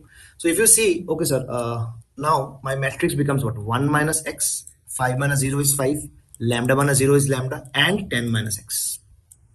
This is my matrix. So now we need to find out the determinant of this, and we need to put it to 0. I think you can see very clearly. So 1 minus x into 10 minus x minus 5 lambda will be 0. So this happens to be the characteristic equation for the matrix A, which will be satisfied by A itself.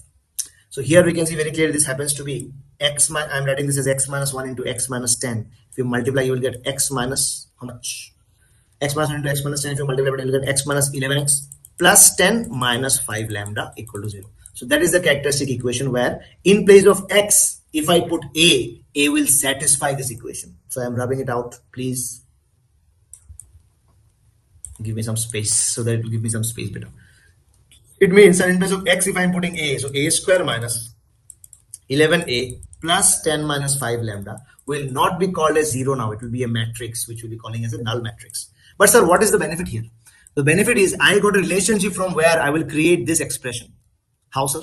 On the left hand side, you can see A inverse, correct? On the right hand side, here I can see this constant. I will take it to the right hand side. This will happen to be 5 lambda minus 10. Clear? Okay. And here I have A square minus 11A. And then I will multiply A inverse both sides. So if you multiply A inverse both sides, A inverse A square will create A minus 11 A times A inverse will create how much? I, identity matrix, equal to 5 lambda minus 10 times A inverse. Clear? But sir, on the given equation, I can see A inverse coefficient as 1. So no problem. I will divide by 5 lambda minus 10. What is the issue? So I'm taking this 5 lambda minus 10 and I'm dividing here 1 by 5 lambda minus 10. So do you see coefficient of A was alpha? So I got alpha. Correct? And 11 by 5 lambda minus 10. So coefficient of I was beta. So do you see directly, sir? I think we got alpha as 1 by 5 lambda minus 10 plus how much? Minus 11 by 5 lambda minus 10. So alpha plus beta, why have written, sir? Because here is a relationship that I need to use, correct? So directly I can write minus 2. Because once I get alpha, once I get beta, obviously I'll use them now. Because, sir, in this relation, the only unknown left is lambda. So I think you can see minus 10 if I'm taking LCM, correct? And 5 lambda minus 10 equal to minus 2. So minus 2 minus 10 becomes 5. So from here, I think 5 lambda minus 10 is 5. So lambda is coming out to be 3. Please check. Once lambda comes out to be 3, sir, alpha, which one was your alpha? 1 by 5 lambda minus 3. So alpha will be 1 by 5. Please check. Lambda equal to 3. If you put 15 minus 10 is 5. And beta will be how much? Again, 15 minus 10 is 5 minus of 11 by 5. Just see how easily we got there. Okay. You can also directly multiply and compare and do stuff. Find out A inverse and do stuffs. Okay, no issues. But sir, from here, I think now answer is very simple to find out. 4 times alpha square. So alpha square will be 1 by 25. Plus beta square will be 121 by 25. Plus lambda square will be 9. So if I see, sir, 121 plus 4 is 125 by 25 plus 9. I think it's a lollipop calculation now. Sir, 5. Correct? 5 plus 9. My answer will be default norms. That is 14. Correct? 125 by 25 is 5. Okay. I hope, guys, you are getting everybody. So let's get ahead. Sir, what is this question now? This is our definite integral beta, okay, where I can see sine inverse also and x minus x square also. Whenever you see such questions, and let's say you are not getting any idea. So one thing is you try to manipulate the integrand in any way possible. Like here, one thing I can see sine inverse root x upon x minus x square. If I take x common, sir, 1 minus x will be there. It is giving me a hint of 1 minus, giving me maybe kings. Can I see? Sir, if I see the limits are adding up to give me 1, it means it is clearly giving me a hint towards kings. Because if I use f of x to f of a minus x, or I mean from here it is f of a plus b minus x, I will get the same denominator, point number 1. And my doubt becomes totally strong when I see this sine inverse root x plus, if I apply king, I'll get sine inverse root 1 minus x, which is actually cos inverse root x. If you guys remember, so directly I will write 1 by 4 to 3 by 4. I'll directly apply sine inverse root 1 minus x divided by x. Okay, in place of x, I'm putting 1 minus x. So this x will become 1 minus x. And this will be 1 minus 1 minus x, that is x. Clear, beta, everybody? Okay, so if I add both the sides, I get 2i. And here I get 1 by 4 to 3 by 4. I get here as sine inverse root x plus sine inverse root 1 minus x whole divided by 1 minus x into x. Those who don't know, guys, you should see this very carefully, because, sir, this is what? This is very simply sine inverse root x and sine inverse root 1 minus x. So using inverse trigo, if you see in place of x, if I put sine square theta, sine inverse of root sine square will become sine inverse of sine theta, that is theta. And this will become 1 minus sine square, that is cos square. So root cos square will become root cos theta. So sine inverse of cos theta will be written as sine inverse of sine of pi by 2 minus theta. So pi by 2 minus theta will come from here. Theta will come from here. Both will add to give you pi by 2. So the next step will be pi by 2 integral from 1 by 4 to 3 by 4. Guys, I hope you're getting dx upon 1 minus x into x. The moment you reach to this step, now job is very, very simple. How, sir? Because denominator contains only 2 terms, my dear friends. Why, sir? Array, what why? So x and 1 minus x, you can clearly see denominator contains these 2 terms, and the gap, if you see clearly, 1 minus x and x, if you see the gap, so gap is of 1 only, correct? Yes. So numerator I can write this as 1 minus x plus x by 1 minus x times x, correct? Please see pi by 2 will be here, 2i will be here, and limits will be 1 by 4 to 3 by 4. Clear? So directly I'll think, okay, so don't cancel this like this, okay? If you say cancel also, you'll get to the same point. Why we have written it like this, I hope you got it, sir. We will try to separate these integrands, and we get what? 1 by 4 to 3 by 4, 1 by x we are getting first, plus we are getting 1 by 1 minus x. Please check carefully. So now what? Now it is very simple. Just use logarithm. Question is over. Correct? So I think, but be little cautious. Please be cautious. So sir, first part will give me ln x, but next part will give me ln of 1 minus x divided by minus 1. Are you getting? That is ln x minus ln 1 minus x. Clear? So this happens to be from 1 by 4 to 3 by 4. Guys, other parts I'm not writing. Later on I'll write, okay?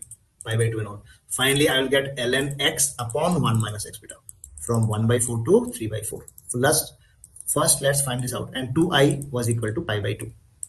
Correct? Okay, sir. And okay, let me write this. So I'm directly writing I will be 2 will come. So it will become pi by 4. And what will happen to this ln? Let's see. So if I put 3 by 4 in place of x, ln 3 by 4 divided by 1 minus 3 by 4 will be 1 by 4. Clear? Minus ln in place of x, if I put 1 by 4, 1 minus 1 by 4 will be 3 by 4. So I think you can see, sir, some things are getting cancelled very simply. So 4 4 cancel here, 4 4 again cancel here. Correct? So this becomes ln 3 minus ln 1 by 3. Sir, ln 1 by 3 will be minus of ln 3. So minus minus plus. So this effectively becomes I is equal to pi by 4 into twice of ln 3 beta.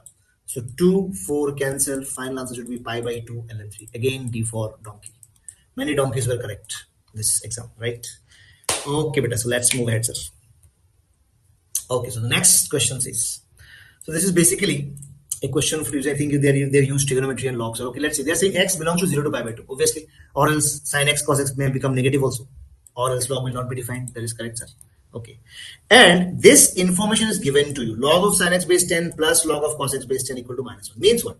They are saying that if x belongs to 0 to pi by 2, this happens. Means this is the information that you got. It means from here you should get some x. Okay.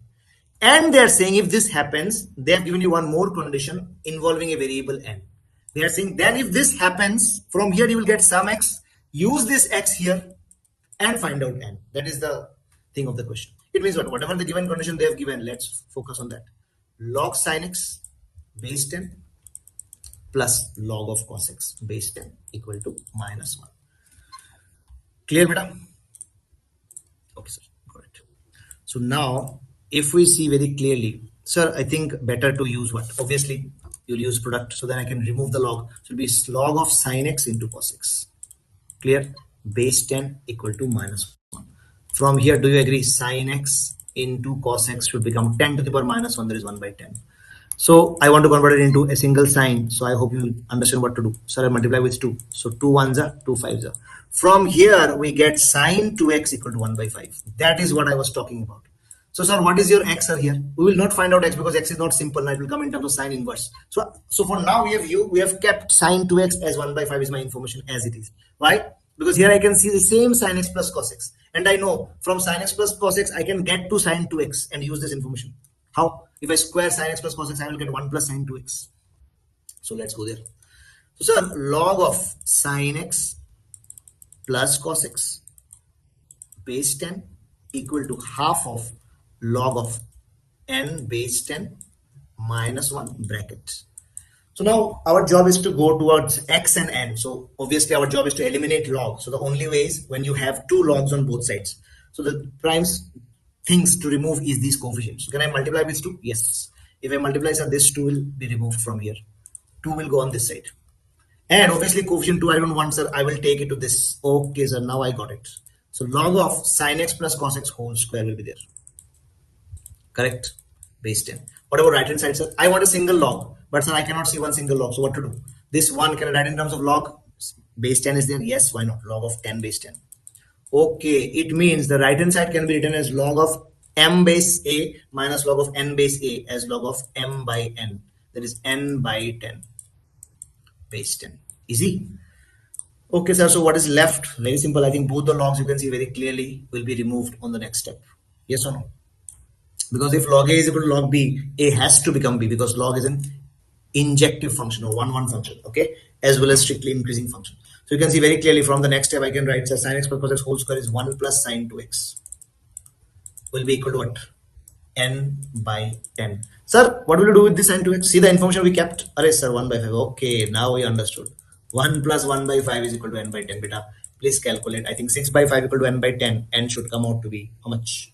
I think it will be 12. 6 by 5 equal to n by 10. 5 and 10 will cancel each other. N will be 12. So I hope you understood, beta. Very simple calculations ahead. Next question.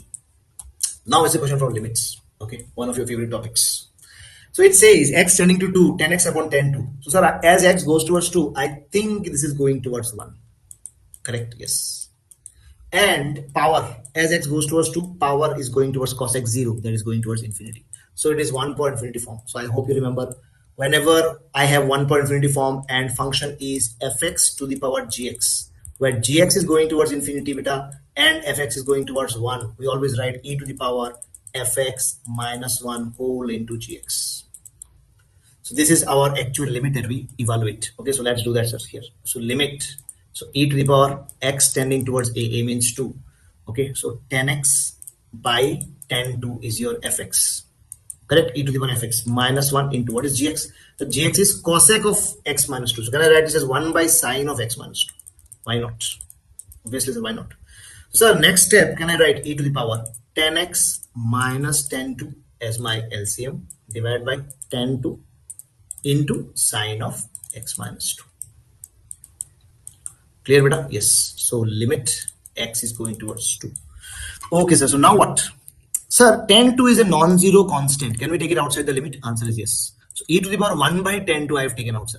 Now if you pay attention, all of you, as x goes towards 2 beta, so 10x minus 10 2 on the numerator, as x is approaching 2 will become 0, so it's going towards 0, sir. In the denominator we have sine of x minus 2, as x goes towards 2, obviously this will also become 0, sir. Hence I think it is becoming 0 by 0. So I think better like road would be L hospital, sir. Why? Because the moment you take derivative in the denominator, it will become what? Sir, I think it will become non-zero number. Please check. Sir, if I take derivative, it will be cos of x minus 2. And as x goes towards 2, cos of x minus 2 will go towards 1. And numerator will be 10x is secant square x. Finished. Limit x tending to 2. E to the power. Please note 10 2 is also there, sir. Okay. So finally, my answer is coming out to be e to the power sec square 2 beta divided by 10 2 because this is becoming 1. So by 10 2.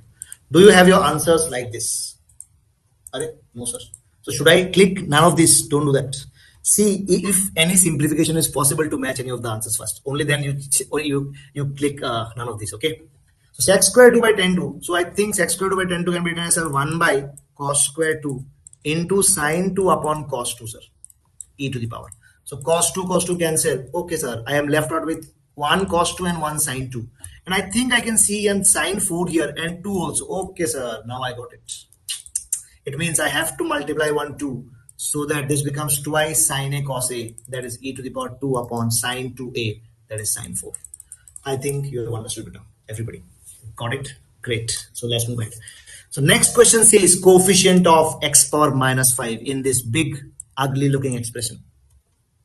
So obviously you will say, sir, who will expand this expression? My God, directly. So obviously first thought will be, sir, I cannot expand this. It looks very dangerous. So let's see whether any simplification is possible. Beta. Let's see. Correct. We are looking for coefficient of x power minus 5. But first, in order to expand this, it is better if I can simplify. So I'm looking if it is possible. Okay. So x plus 1 as it is I wrote. In the denominator I am writing this as x to the power 2 by 3 minus x power 1 by 3 plus 1. So this I am writing as x power 1 by 3 whole square minus x power 1 by 3 into 1 plus 1 whole square minus x minus 1 and x minus root x. So if I take 1 root x common, I think it will be root x minus 1. The moment you write this, I think some of you will definitely say, sir, I think I have seen this term somewhere. A square minus a into b plus b square. A square minus a into b plus b square looks like, sir, I think this term is there in a cube plus b cube. And here x plus 1, I think we can write this as x power 1 by 3 whole cube, sir. plus 1 cube. Okay, bingo, sir. I think we have got it. It means x power 1 by 3 plus 1 if I mean the cube if I break, do I get the denominator on the next term? X power 1 by 3 whole square minus x power 1 by 3 into 1 plus 1 square root. Correct? So I think, sir, it is done. So x power 1 by 3 whole square minus x power 1 by 3 plus 1 square minus. So this also looks like root x minus 1 and x can be written as root x whole square minus 1 square. So root x minus 1 into root x plus 1. I think now you can see very simply it will become is like reduced to a very simple expression. So I think this big expression is gone. It is left out with x power 1 by 3 plus 1 minus. This is gone. So this I can separate root x plus 1 by root x. If I divide, I get 1 plus 1 by root x. I'll write this as x power minus half. Why I did this? So that I can see that 1 is also going out. So it becomes a lollipop expression, x power 1 by 3 minus x power minus half. Just see how beautifully simple it became. Okay, beta, so I'm deleting, I'm rubbing off the first step. I hope all of you are getting. So if we delete the first step, so now our job is very simple. Now the power is 10. So for general term or for any coefficient, we always talk about general term, right? Because general term helps us to gauge any coefficient very easily. So TR plus 1 will be 10 CR into first term, x power 1 by 3 to the power 10 minus R into minus of x to the power minus half to the power R. So sir, minus 1 to the power R will come out, sir, correct, as a coefficient, 10 CR. And x to the power 10 minus R by 3 plus, please check, how much? So I think minus 1 power R, x power minus R by 2, so plus minus R by 2. If you take LCM, x to the power how much? 3 and 2, 6. It will be how much? 3, 2. So 20 minus 2R minus 3R. So this is your total term of x. So we are looking when this term of x becomes x to the power minus 5. It means what? So whatever is the power, that should become minus 5. Simply, yes or no? So it means 20 minus 2R minus 3R is 5R by 6. That should become minus 5. So I think 20 minus 5R becomes minus 30. So 5R becomes 50 and R becomes 10. If R becomes 10, sir, this is the x term. So the coefficient part is this one. If R is 10, I think coefficient becomes how much? Minus 1 power 10, that is plus 1, into 10C10, that is plus 1. So final answer should be, sir, again C for calculator. Guys, I hope you are getting it. Okay, so let's go ahead. Next question again from binomial theorem. They're saying if n is the number of irrational terms in the expansion this, then n minus 1 is divisible by what? Now they're saying, sir, number of irrational terms. So how do we understand number of irrational terms? Instead of that, can we find out rational terms first and then subtract from the total number of terms? That will also do now. Because irrational terms, how will I understand? There are many possibilities, right? So the first thing is we always write down the general term again. Why, sir? Because general term will tell us what are the possible powers that can have. So general term will be 60 CR into 3 power 1 by 4 whole raised to the power 60 minus R into 5 to the power 1 by 8 whole raised to the power R. So now we understood 60 CR is an integer, 3 to the power 60 minus R upon 4 into 5 to the power R upon 8 beta. Clear? So now irrationality will happen only if, beta see, all of you, 3 to the power whatever it is contains a fraction, or not like this is not necessary, like it's not mandatory. Either this or this, any one of them, if it contains a fraction, it will be an irrational term. Obviously, both fraction is also possible. It means, sir, for rational terms, they should not contain a fraction. Means, sir, 60 minus R by 4, this should contain 1 4. Means I can say 60 minus R should be divisible by 4. And R by 8 should also be an integer. Means R should also be divisible by 8m. Correct? So I think you can see, sir, R should contain 8 divisible by 8. And 60 minus R should be divisible by 4, out of which 60 is divisible by 4. Means what? R should also be divisible by 4. Correct? Okay, sir. It means, sir, but if I take a number 12, if I say R is 12, sir, R is divisible by 4, sir? Yes, correct. But R is not divisible by 8. It means this power will remain and this will go. So this will be an irrational term. But we are looking for rational because that is much easier. Okay. So it means, sir, for both to cancel, I think the LCM of 4 and 8, that should be taken. Means, sir, powers of R should be multiples of 8. That is, can I start with 0? Yes. Because if R equal to 0, I write, that will be multiple of 4 also and 8 also. So 0, then 8, then 16, like this, up to Sir, highest power it can take is 60 only. Correct. Okay, sir, because 60 is here. But 60 is not a multiple of 8, sir. So the nearest multiple of 8 of 60 is 56. So if you calculate 8, 16 like this, there are 7 terms here. Plus 1. It means total rational terms. Very quickly, beta. Total rational terms will be 8. Clear? Hence, total irrational terms will be total number of terms, which is given by n plus 1. N means if power is 60, 60 plus 1, that is 61. Minus rational terms is 8. I think it would be 53. Clear? But total irrational terms, I think they have called this as n here. Means n is your 53. But they are saying n minus 1 is divisible by what? Means n minus 1 will be 52, sir. So please check. I think it is divisible by 8. No. 26. Yes. 7. No. 30. No. So your answer should be B for Buffalo. Okay. Again, sir, one more relevant question we got. Okay, fine. Here, now they are asking to find out the value. So obviously, so I think the common sense will be, sir, such should we break? If you want, you can break better. But I prefer, I would recommend that if possible, first try to reduce it inside the determinant by using properties and then break it. How to understand, sir? Whether to reduce or not. See, 1 is here. So if I use R1 to R1 minus R2, see the benefit. A plus to A plus 3, the gap of only 1. So it means, sir, determinant will be minus 1. R1 to R1 minus R2. 1 minus 1 is 0. And this is also very easy. Because if I subtract, sir, A plus 2 will be common, sir. Yes. And I have to subtract A plus 1 and A plus 3, which will happen to be a gap of minus 2. Clear? Got it, sir. So R1 to R1 minus R2, like I got it. So you changed R1 only, sir? Yes, but R2 is as it is. So don't you think, sir, R2 and R3 also have the same relationship? Again, gap of 1 between these two and 1, 1. So can I use directly R2 to R2 minus R3? Yes, we are using directly. So A plus 3 minus A plus 1 will give me again minus 1. 1 minus 1 will give me 0 again. And here if I subtract, you can see A plus 3, A plus 2 into A plus 3 minus A plus 3 into A plus 4. So if I take A plus 3 common, sir, who will get subtracted? A plus 2 and A plus 4. I think it will be minus 2. Let's check. What about R3, sir? Will it change? Never. Because we transformed only R1 and R2. So R3 will remain as it is, guys. A plus 3 into A plus 4. Clear or not? So A plus 4 and 0. Sorry, not 0, 1. Yes. Clear? Okay. Now I think job is very simple. Why? Sir, 2 elements I have made 0. So obviously I'll break by column 3. So obviously this happens to be this into this minus this. So very simple. So A plus 2 into minus 2 into minus 1 becomes plus 2 minus A plus 3 into minus 2 into minus 1 becomes plus 2. So I think you can see, sir, 2A plus 4 minus 2A minus 6. So 2A to A gone. Answer should be minus 2. Please check. Do we have? Yes, sir. Calcutta again. Great. Okay, sir. So the next question says the angle between the straight lines whose direction cosines are given by the equation this and this is what?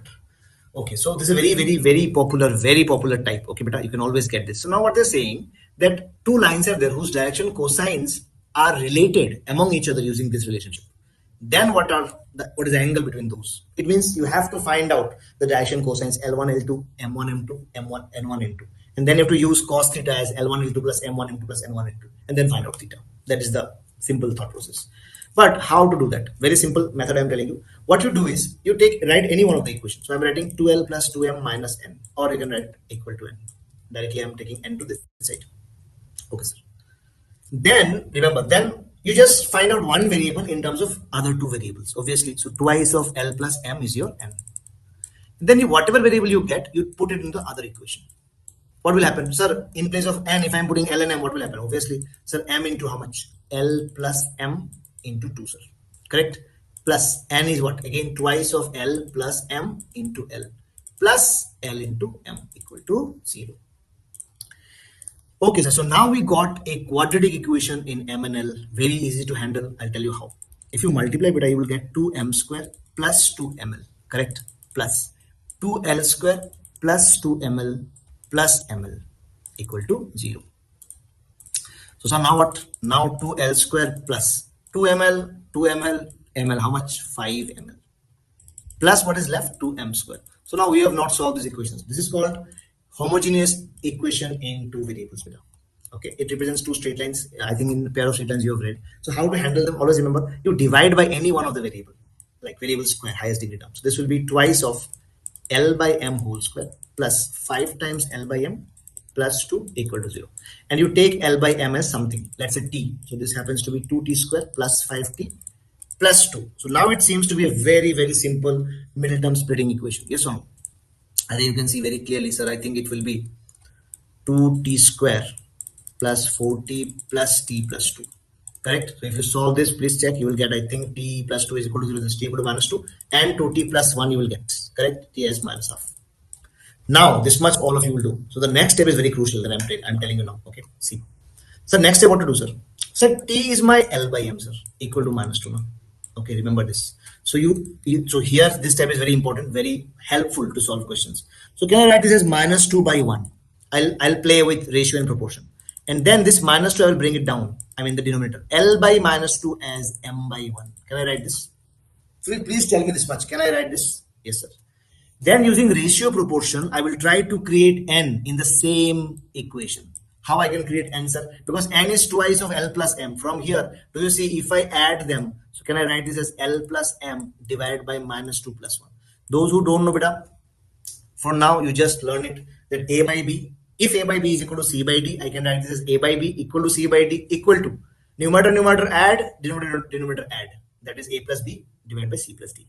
So, sir, how does it help? See, L plus M directly you can put what in the next step? Sir, n by 2 and minus 1 was here.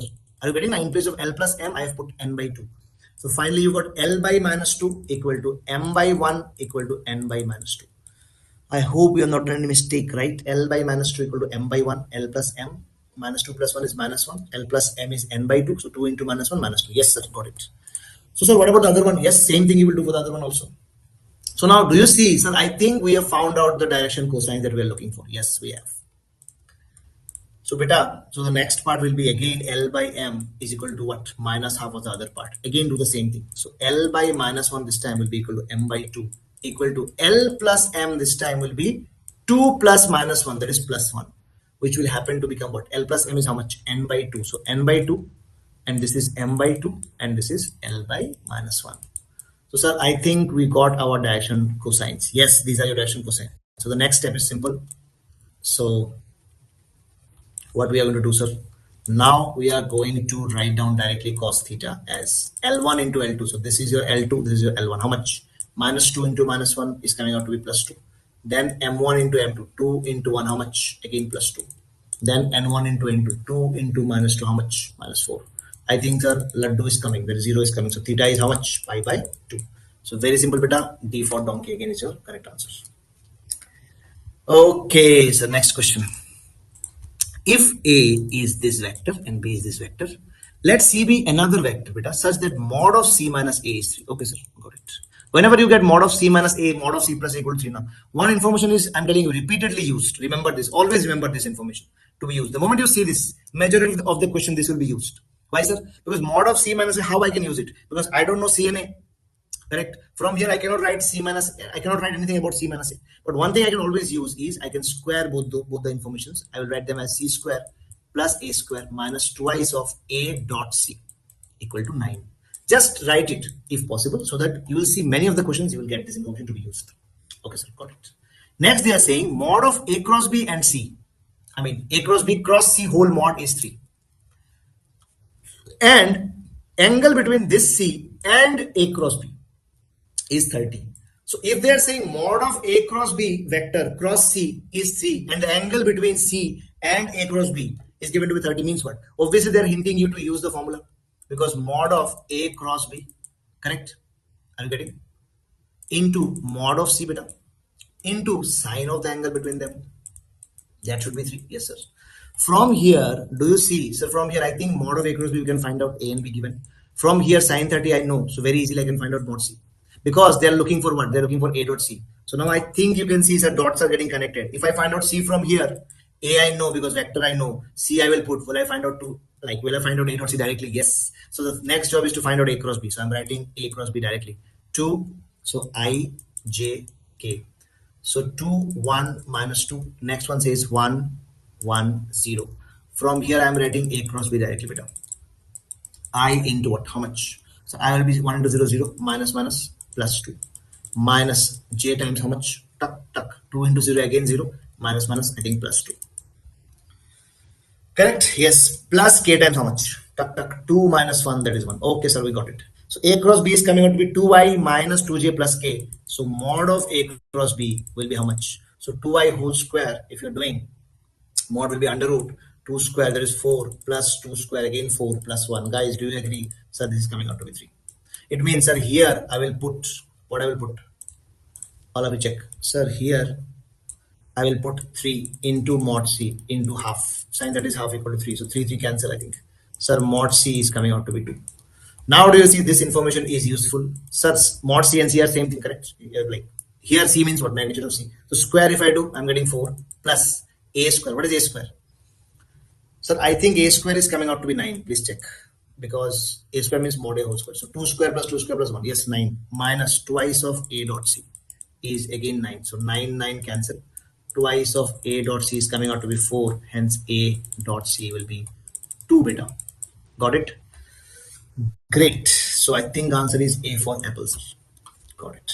Next question. Guys, I'm just getting some water. Okay. Please read this question once more. Okay, guys. So let's get started. So we were talking about this question, right? We have one more question which says, in an AP, sum of first 3 terms and first 5 terms are given. Guys, whenever sum will be given now of AP of 3 terms, always take the terms as A minus D, A plus D. But sir, here one thing is also very crucial to remember. Whenever you take the terms as A minus D, A plus D, generally our tendency in our brain is to assume A as the first term. But always remember, we are taking A minus D, A plus D for our comfort, so that the sum, if I do the sum directly, I will get A. Do you all agree? Why, sir? Because D will get cancelled. But always remember, here A is always the second term and first term is A minus D. Okay. So sir, if I add them, I think A3A is equal to 5. So A is 5 by 3. So this 5 by 3 is not your first term. 5 by 3 is your A. Correct? Yes. So please understand. So in the question, they are saying first 3 terms sum is 5 and first 5 terms sum is 8. So if you take the first 3 terms already as A minus D, A and A plus D, so you cannot change the remaining terms. You cannot say, so the next 2 terms will be A and A plus D. We cannot say now, because we have to go like this only in the same order. It means next term will be A plus 2D, sir, because it is increasing by D, and the next one will be A plus 3D. Now if I add all of them, these are 5 terms, guys, 5 terms, yes or no? Sir, if I add all of them, what do you think? Answer should be 8 or not? Yes, sir. Out of which already you have done, sir, this 3 is already 5, correct? Some, can I take it to this side? Yes. So only A plus 2D, A plus 3D, if I add A plus A, 2A plus 5D will be equal to 3D plus 2D is 5D, will be equal to 8 minus 5, how much? 3. From here, you know A is 5 by 3. So do you see A as 5 by 3, I will put plus 5D equal to 3. So do you see, I think 5D is coming out to be 3 minus 10 by 3. It's coming out to be minus of 1 by 3. Please check. 9 minus 10 is minus 1 by 3. From here, very crucial, I got D as minus of 1 by 15. Correct? So I found A and D directly. Correct? Why? Because in the question, A and D are very crucial. Once you find out A, you have to find out D. Because they're asking something. The number of positive terms in the AP means, sir, D is negative. Correct? If D is negative, means what? Sir, I think it's a decreasing AP. It means, sir, whatever the value of A is, it will decrease. First it will be positive, then less positive, then more less positive, then less positive. After some time it will become 0, then negative, then negative. That's why they're asking how many positive terms will be there. So imagine if I have a sum very quickly, I'll just tell you 83, 81, if something is reducing like this. Correct? And if I ask you what is the last positive term, would you be able to say directly? No. But don't you think, sir, last positive term will be just before 0 in this list, and after 0 the next term will be the first negative term. Means if I ask you how many positive terms, so don't you think, sir, if I get to know whether 0 is a term of the AP or not, even term of the AP or not, then I can say, let's say I count and I found that, sir, 0 is a term of the AP and it is coming out to be 40.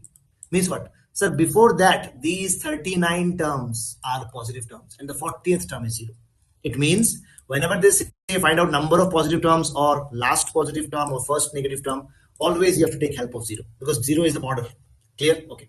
If that is the case, sir, all of you tell me. So should we take Tn as 0? Yes. And from here, let's find out whether what is n, whether 0 is any term of the AP or not. So if I say Tn, sir, Tn is A means first term, T1 plus n minus 1, and I want to find out into D. D is minus 1 by 15 equal to 0. What is T1? If you remember, I told you T1 is not A. Don't make the mistake. A minus D. Yes. So what is A, sir? A is, just now we found A is 5 by 3. So, sir, 5 by 3 minus D. D means minus 15. So 5 by 3 plus 1 by 15 plus n minus 1 times minus of 1 by 15. I hope you can see very clearly equal to 0, sir. So I'm deleting this part, guys. Come on first. I think you have noted whatever has been written. So very quickly, let's move ahead. So finally, let's do it, sir. Let's do it. So 5 by 3. So this is n minus 1 into minus 1. Can I write this as 1 by 15 plus 1 minus n by 15 equal to 0. So if you check, sir, 15, if I take LCM, 3 5s, I think it is 25 plus 1 minus n equal to 0. All of you please check. From here, sir, as you told, I think we are getting some n as integer. So I think you can see, sir, 25 plus 1 plus 1, 27 minus n will be 0. Hence, n will be 27. So please understand, we started with some number a minus d, positive number, then we reduced. Then they are saying if Tn is 0, then n is coming out to be 27. Means what? So 27th term is 0. So if 27th term is 0, just before 1 will be the last positive term, correct? So term 1, so I hope you're getting term 1, term 2, up to term 26 will be the positive term, and the next term will be 0. So answer should be, how many positive terms? Answer should be C for Calcutta again. Okay, guys, so next question is, I think it looks like a differential equation. Yes or no? It just looks big, beta. Okay, if you pay attention carefully now on the terms, I think it will be simple. What do you think?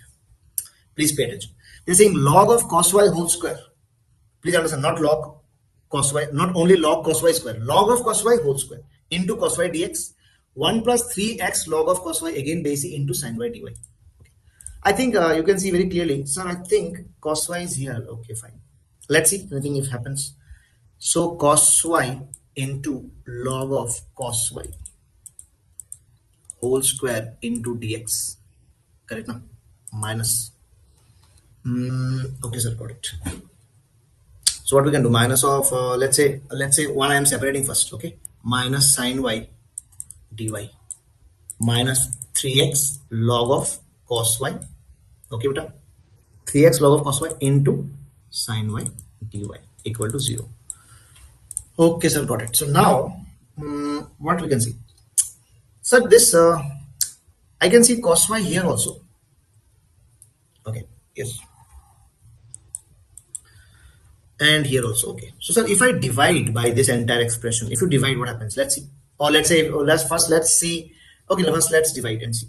Sir, dx minus, and this sin y dy I am taking on the right hand side. Okay, so sin y dy, and I'm dividing by this big expression. So I think you can see, sir, cos of, any mistake? No, yes. So minus cos of how much? If I divide cos of log of cos y whole square. Okay, beta. And here the sin y part taken, here what is left? 3 times log of cos y sin y divided by cos y log of cos y whole square. Okay, just because of the terms now it is looking complex, nothing else. Okay, dy is here. Now I'm dividing by dy, beta. Okay, I'm dividing by dy. I think you will see the moment I divide by dy, so this looks like an LDE in x, correct? Whole into 1 x is left here, correct? Minus 3s. You can see log cos y, I think we can cancel, sir. Correct? So again, if we write it clearly, I think you will see dx over dy minus 3 by log of cos y whole into cos y into sin y. So if you want to bring this minus here, I think it will be better for you. Yes or no? Into x. So sir, this looks like my p of y, which is very easily integrable if you see. Why, sir? Because log of cos y, if I take as t, I'll get 1 by t here and dt here, minus sin y. On the right hand side, I have got sin y, correct? Again, divided by log of same cos y whole square into cos of y. Okay, so it is really like looking big. Okay, so it is going to look small and very simple now. Why? Because we are going to make it simple. So very quickly, guys. So if I just tell you, sir, if I take, all of you check, if I take log of cos y st, what happens? All of you check. So I think 1 by cos y into minus sin y. Please check. Minus sin y into dy becomes dt. Do you agree? Okay, sir. This is something I understood. So now, if I take log of cos y st now. So I think you should write it like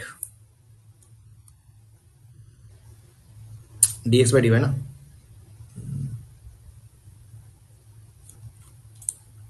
Okay.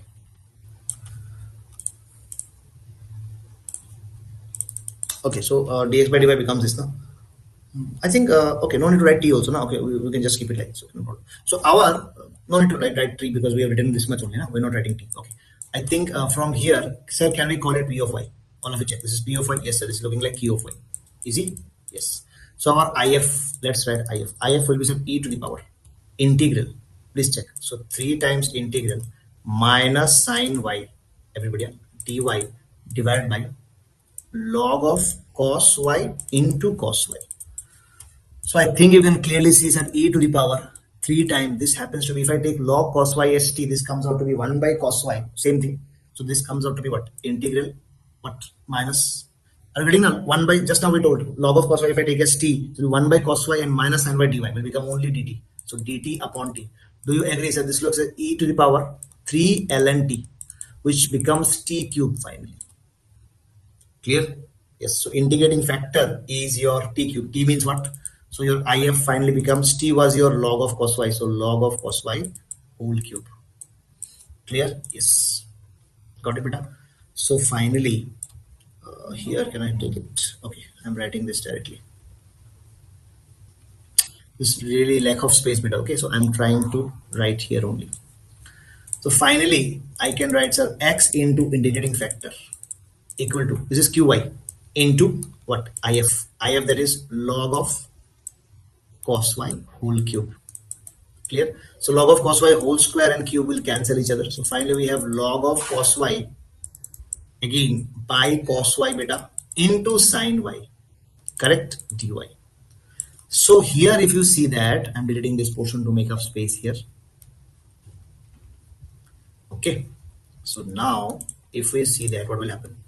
So sir, I think very simple, ln cos y, log cos y by cos y into sin y. So if I take again log cos y as t, so this sin y, like 1 by log of cos y will be 1 by cos y into minus sin y. So minus is not there, I'm introducing one minus here for you. So this happens to be what? Integration of t dt, correct? So this will be x into if. What was your if? If was your log of cos y whole cube, right? Is equal to sir integral of t dt. T dt means, guys, integral of t dt will be what? Integral of t dt will be t square by 2, correct? But with a minus, remember. So one minus will be here, t square by 2. What is my t, sir? T is my log of cos y. So log of cos y whole square by 2 plus c. C is the constant of integration. Got it, sir? This much we got it.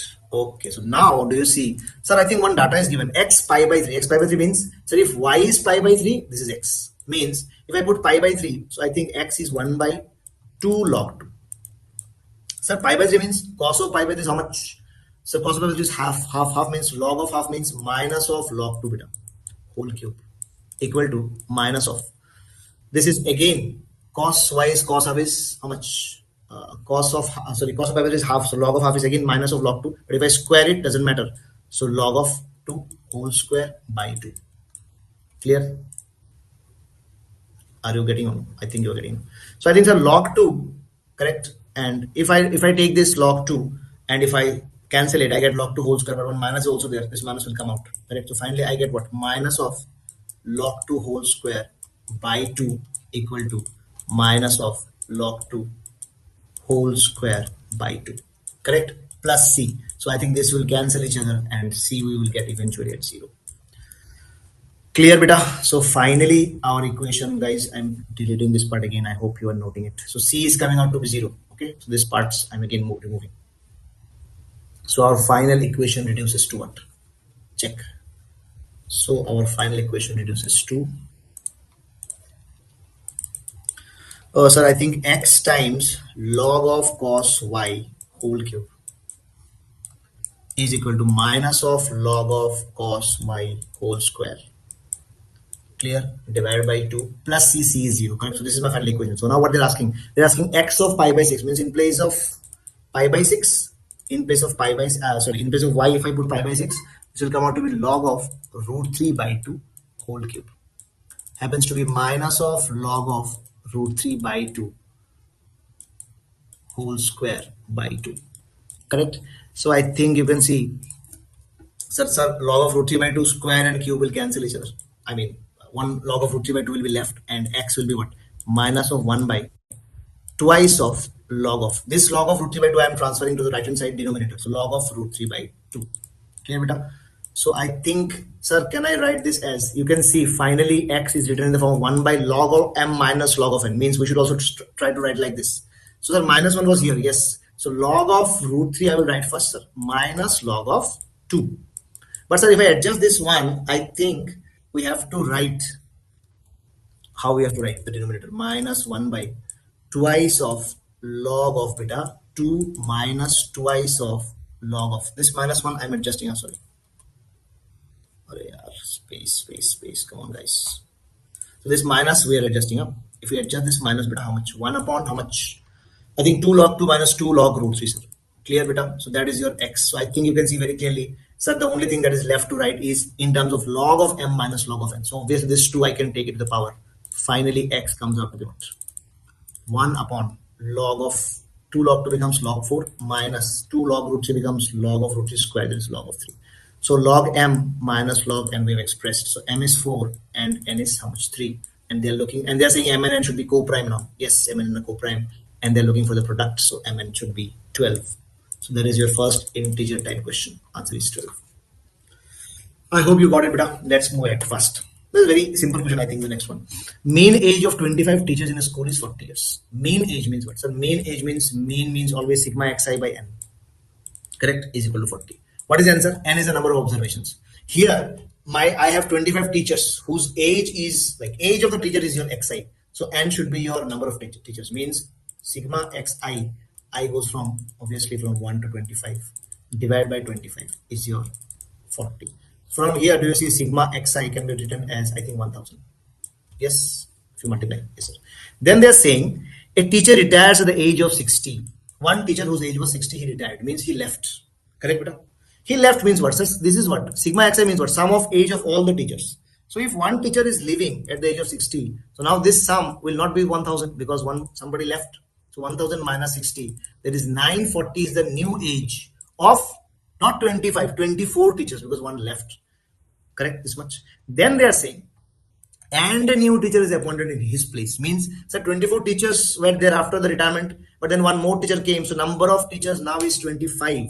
But let the age of the new teacher be, let new teacher's age be, new teacher's age be a.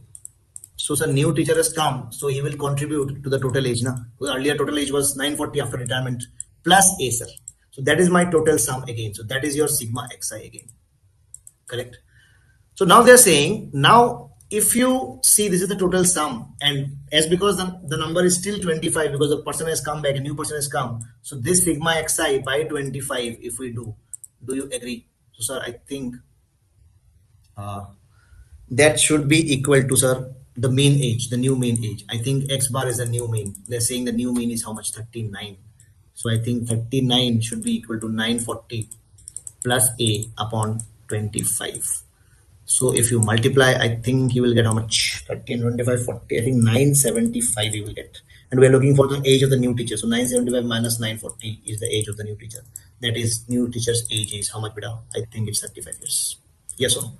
I think it's 35 years. Yes, sir. Next question, beta. Okay, very simple. I think if the least and the largest real values of alpha for which this equation is 0 has a solution, means this equation has a solution means what? Whatever is alpha, like you are supposed to find out like what are the possible values of alpha for which this equation has a solution means what? We'll try using the algebraic form to make you understand better. So if we use algebraic forms of x plus iy correct, plus alpha times mod of x plus iy minus 1 plus 2i equal to 0. Equal to 0 means what? Sir, if this has to have a solution, this side must be equal to this side. So this side equal to this side means what? So right hand side is 0 means 0 plus I into 0. So if I have to have a solution means left hand side real part should be equal to right hand side real part and left hand side imaginary part should be equal to right hand side imaginary part. Simple. So let's separate. So I think the real part is x because x and y I think they have mentioned here. They should have mentioned. Okay, it is not there. So x and y should be real, obviously. Okay, because we have taken it. Okay, no problem. So I think you can see, sir, iy plus 2i because this is entirely mod z. Mod z cannot be imaginary. So this part is real. So I think, guys, you can see x plus alpha times mod of x minus 1 plus iy. That is your real part. Plus iota into y plus 2 your imaginary part. That must be equal to 0 plus I times 0 is what they are saying. Clear? If that is so, the first thing that you understand is that the imaginary part has to be 0 means y has to be minus 2. Do you understand? Yes, sir. To have a solution. Okay. And then we have to use this y equal to minus 2 here to find out alpha. Let's see. So, sir, the real part has to also be 0. So, x plus alpha into mod of x minus 1 plus iota y beta will be equal to under root x minus 1 whole square plus y square. That is your entire real part. That should also be 0. That should also be 0. Clear? So, I hope you are getting it. So, from here, what to do now? Sir, should I change sides? Yes. If we change sides, what happens? So x whole like x will be equal to minus of alpha under root x minus 1 whole square plus y square. Clear from here? Getting? So from here, sir, if we square, what happens? So x square, okay, y square, okay, y is minus 2 now. If you want, you can put directly y square as 4. You can put directly y square as 4. Okay, so x square will be equal to alpha square into, I think, x square minus 2x plus 1 plus 4. Do you see that? Got it, sir. So guys, for making space, I'm deleting again, okay, the earlier steps. So now what to do? So now this is very simple now. Guys, like you will say, sir, now this is an equation. No? But sir, now how will I find x? See, you are not supposed to find x, please understand. Here you have made this entire real part is 0.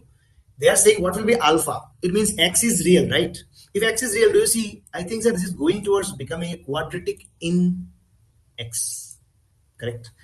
If that is so, sir, I think if that is the case, so x square into 1 minus alpha square.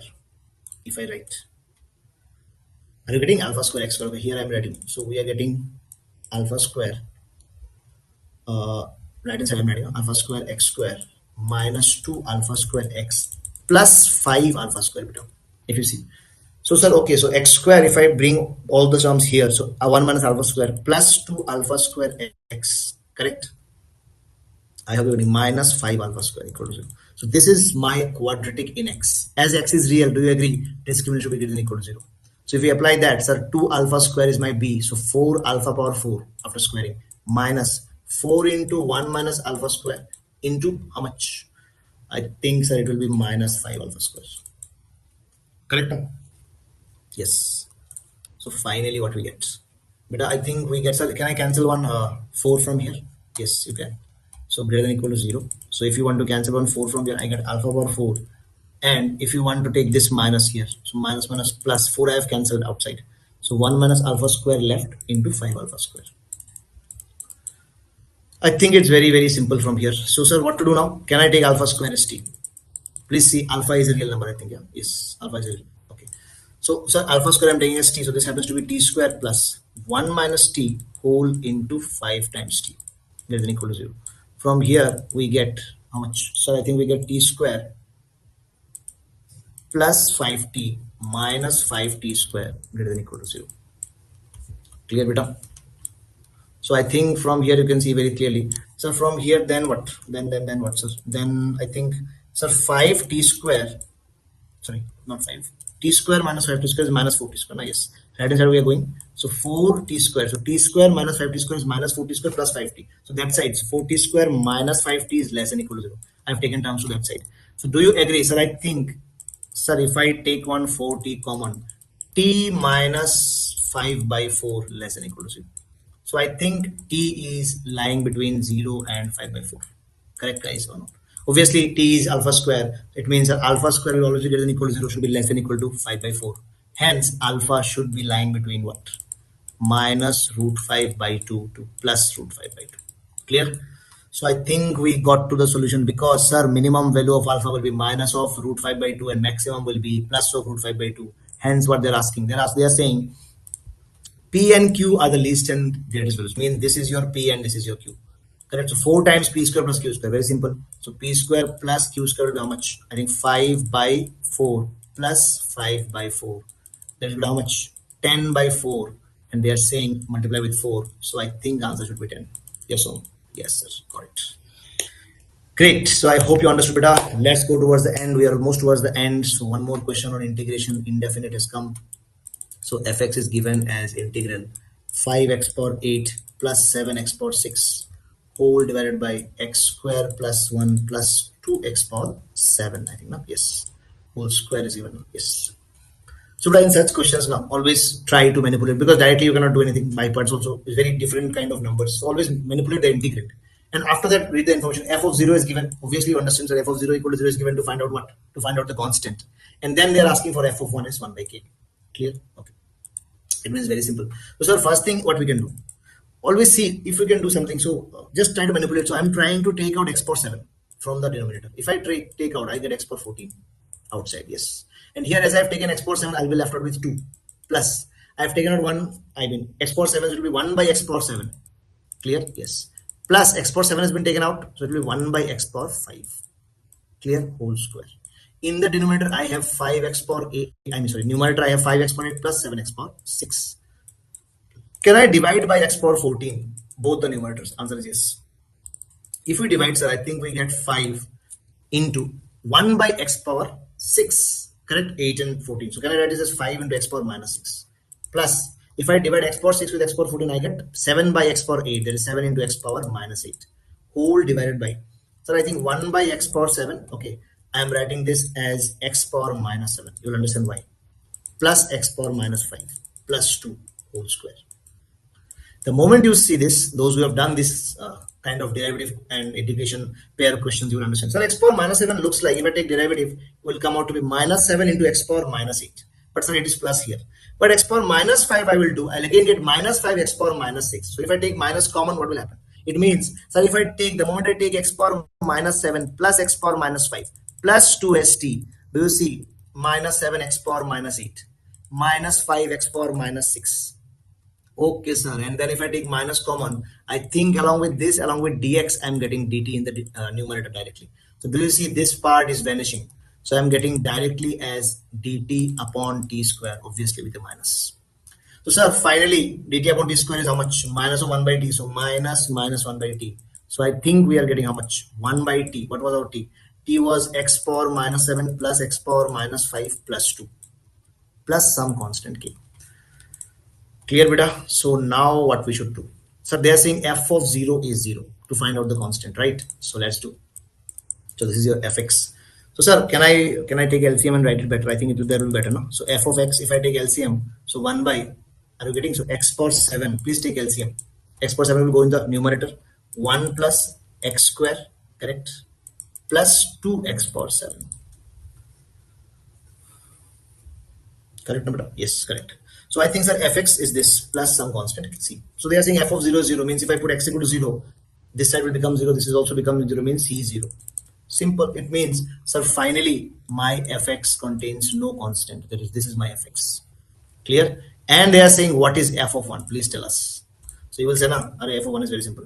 Sir, f of 1 will be 1 by 1 plus 1 plus 2 into 1 is 2. That is 1 by 4. They are saying f of 1 should be 1 by k. Hence k should be 4. Simple, beta. I think it's done, right? Okay, then we are towards the last question for today. Very, very, I think, good question. If you see the diagram, okay, let's first you read the question twice at least and then try to draw the diagram. They say a square ABCD has all its vertices on the curve x square y square equal to 1. So very interesting. So x square y square equal to 1 is not a rectangular hyperbola, but it is a combination of two rectangular hyperbolas. Why, sir? Because the moment you see this, you have this tendency of taking square, right? So if I write xy square equal to 1, sir, I will say, no, xy is equal to 1 and xy is minus 1. If I write xy is 1, do you agree? Sir, I think I will get a hyperbola which is y equal to 1 by x. It's an odd function, so a hyperbola will look something like this. Yes or no? So the other part will be like this, sir. Yes or no? Yes, I got it. Then, sir, other one is saying xy is minus 1, means y is minus 1 by x. Right? Means, sir, I think the other part will be like this. Correct, guys? Very beautiful. Now what they're saying, so we have drawn the curve, it's a combination of two hyperbolas. Now they're saying the midpoints of its sides also lie on the same curve. They're saying ABCD has all its vertices on the square. Means let's say A is here. They're saying you cannot draw a square like this. They're saying the other vertex be in such a way that the midpoint of that side should also lie on the same hyperbola. Means something like this. Guys, please spare me if my diagram is not accurate. I hope you're getting the point. Got it, sir. Similar to this, sir, I think something. Arey yaar. Very bad, very bad. Okay, beta, something like this. Okay, sir, got the point now. So I think it's very difficult to draw. Something like this. Okay, beta. One more vertex, and then something like this. So I think you can see. Okay, sir. Still, I think I'm quite close. Okay, to the diagram. So now what? So okay, so these four vertices A, B, C, D are lying. So please see. So this is a combination of simple geometry with coordinate geometry. Okay, and then they're asking for the square of the area of ABCD. Okay, sir. So now I'll start with points. If I want to take parametric points, let's say I'm taking one point T1. If I take this point T1, it lies on the first hyperbola xy equal to 1. Obviously, y1 will be what? If T1 I take, other point will be 1 by T1. Do you all agree? Come on, do you all agree or not? Okay, sir, got it. Sir, what about this point? This lies on another parabola, right? So this is of different nature, right? Yes. So can I take this same point as T2, comma, minus 1 by T2? Why, sir? Why minus? If you please check, this is lying on the next parabola. So if T2 you have taken and T2 is positive, all of you see, T2 is positive. So the other point has to be minus of 1 by T2. And it makes sense also because it is lying in the fourth quadrant. So this has to be negative, correct? But the moment you write these 2 points, now if you see this point and this point, they will be symmetric about origin. Why, sir? Because the hyperbola is symmetric about origin, correct? And you have joined them to form a square also, correct? So any point which lies here with respect to T1, the other point will be something like this as what? So sir, symmetric will be minus T1 comma minus of 1 by T1 about origin. And if this is T2 comma minus 1 by T2, if you just see the symmetry, I think you can see, sir, minus of T2 comma minus of minus, that is plus of 1 by T2, and it makes sense also. See, T2 is positive, T1 is positive, so T2 lies on the second quadrant. If so, minus T2 is negative, 1 by T2 is positive. Is that much clear, sir? Okay, this much we have understood. So till now what we have done, please understand, they are saying the midpoint lies on the hyperbola. We have not used that fact yet. We have just taken 4 vertices which are lying, and we need to also use that fact that ABCD is a square. So first thing is, let's use the midpoint. We have not used the midpoint. If you see, the midpoint will be T1 plus T2 by 2, correct, comma, but 1 by T1 minus 1 by T2 by 2. This is the midpoint, and it lies on the hyperbola as well. Means what? So it lies on the first hyperbola, correct? It cannot lie on the second hyperbola, no? Because the midpoint, yeah. So I think, sir, it will be again x into y equal to 1. So can I see T1 plus T2 by 2 into how much? 1 by T1 minus 1 by T2 by 2 equal to what? 1. So if you simplify it, I think T2 plus T1 whole into T2 minus T1 in the numerator. Divide by 2 to the 4 and T1, T2. So 4 times T1, T2 equal to 1. Clear, beta?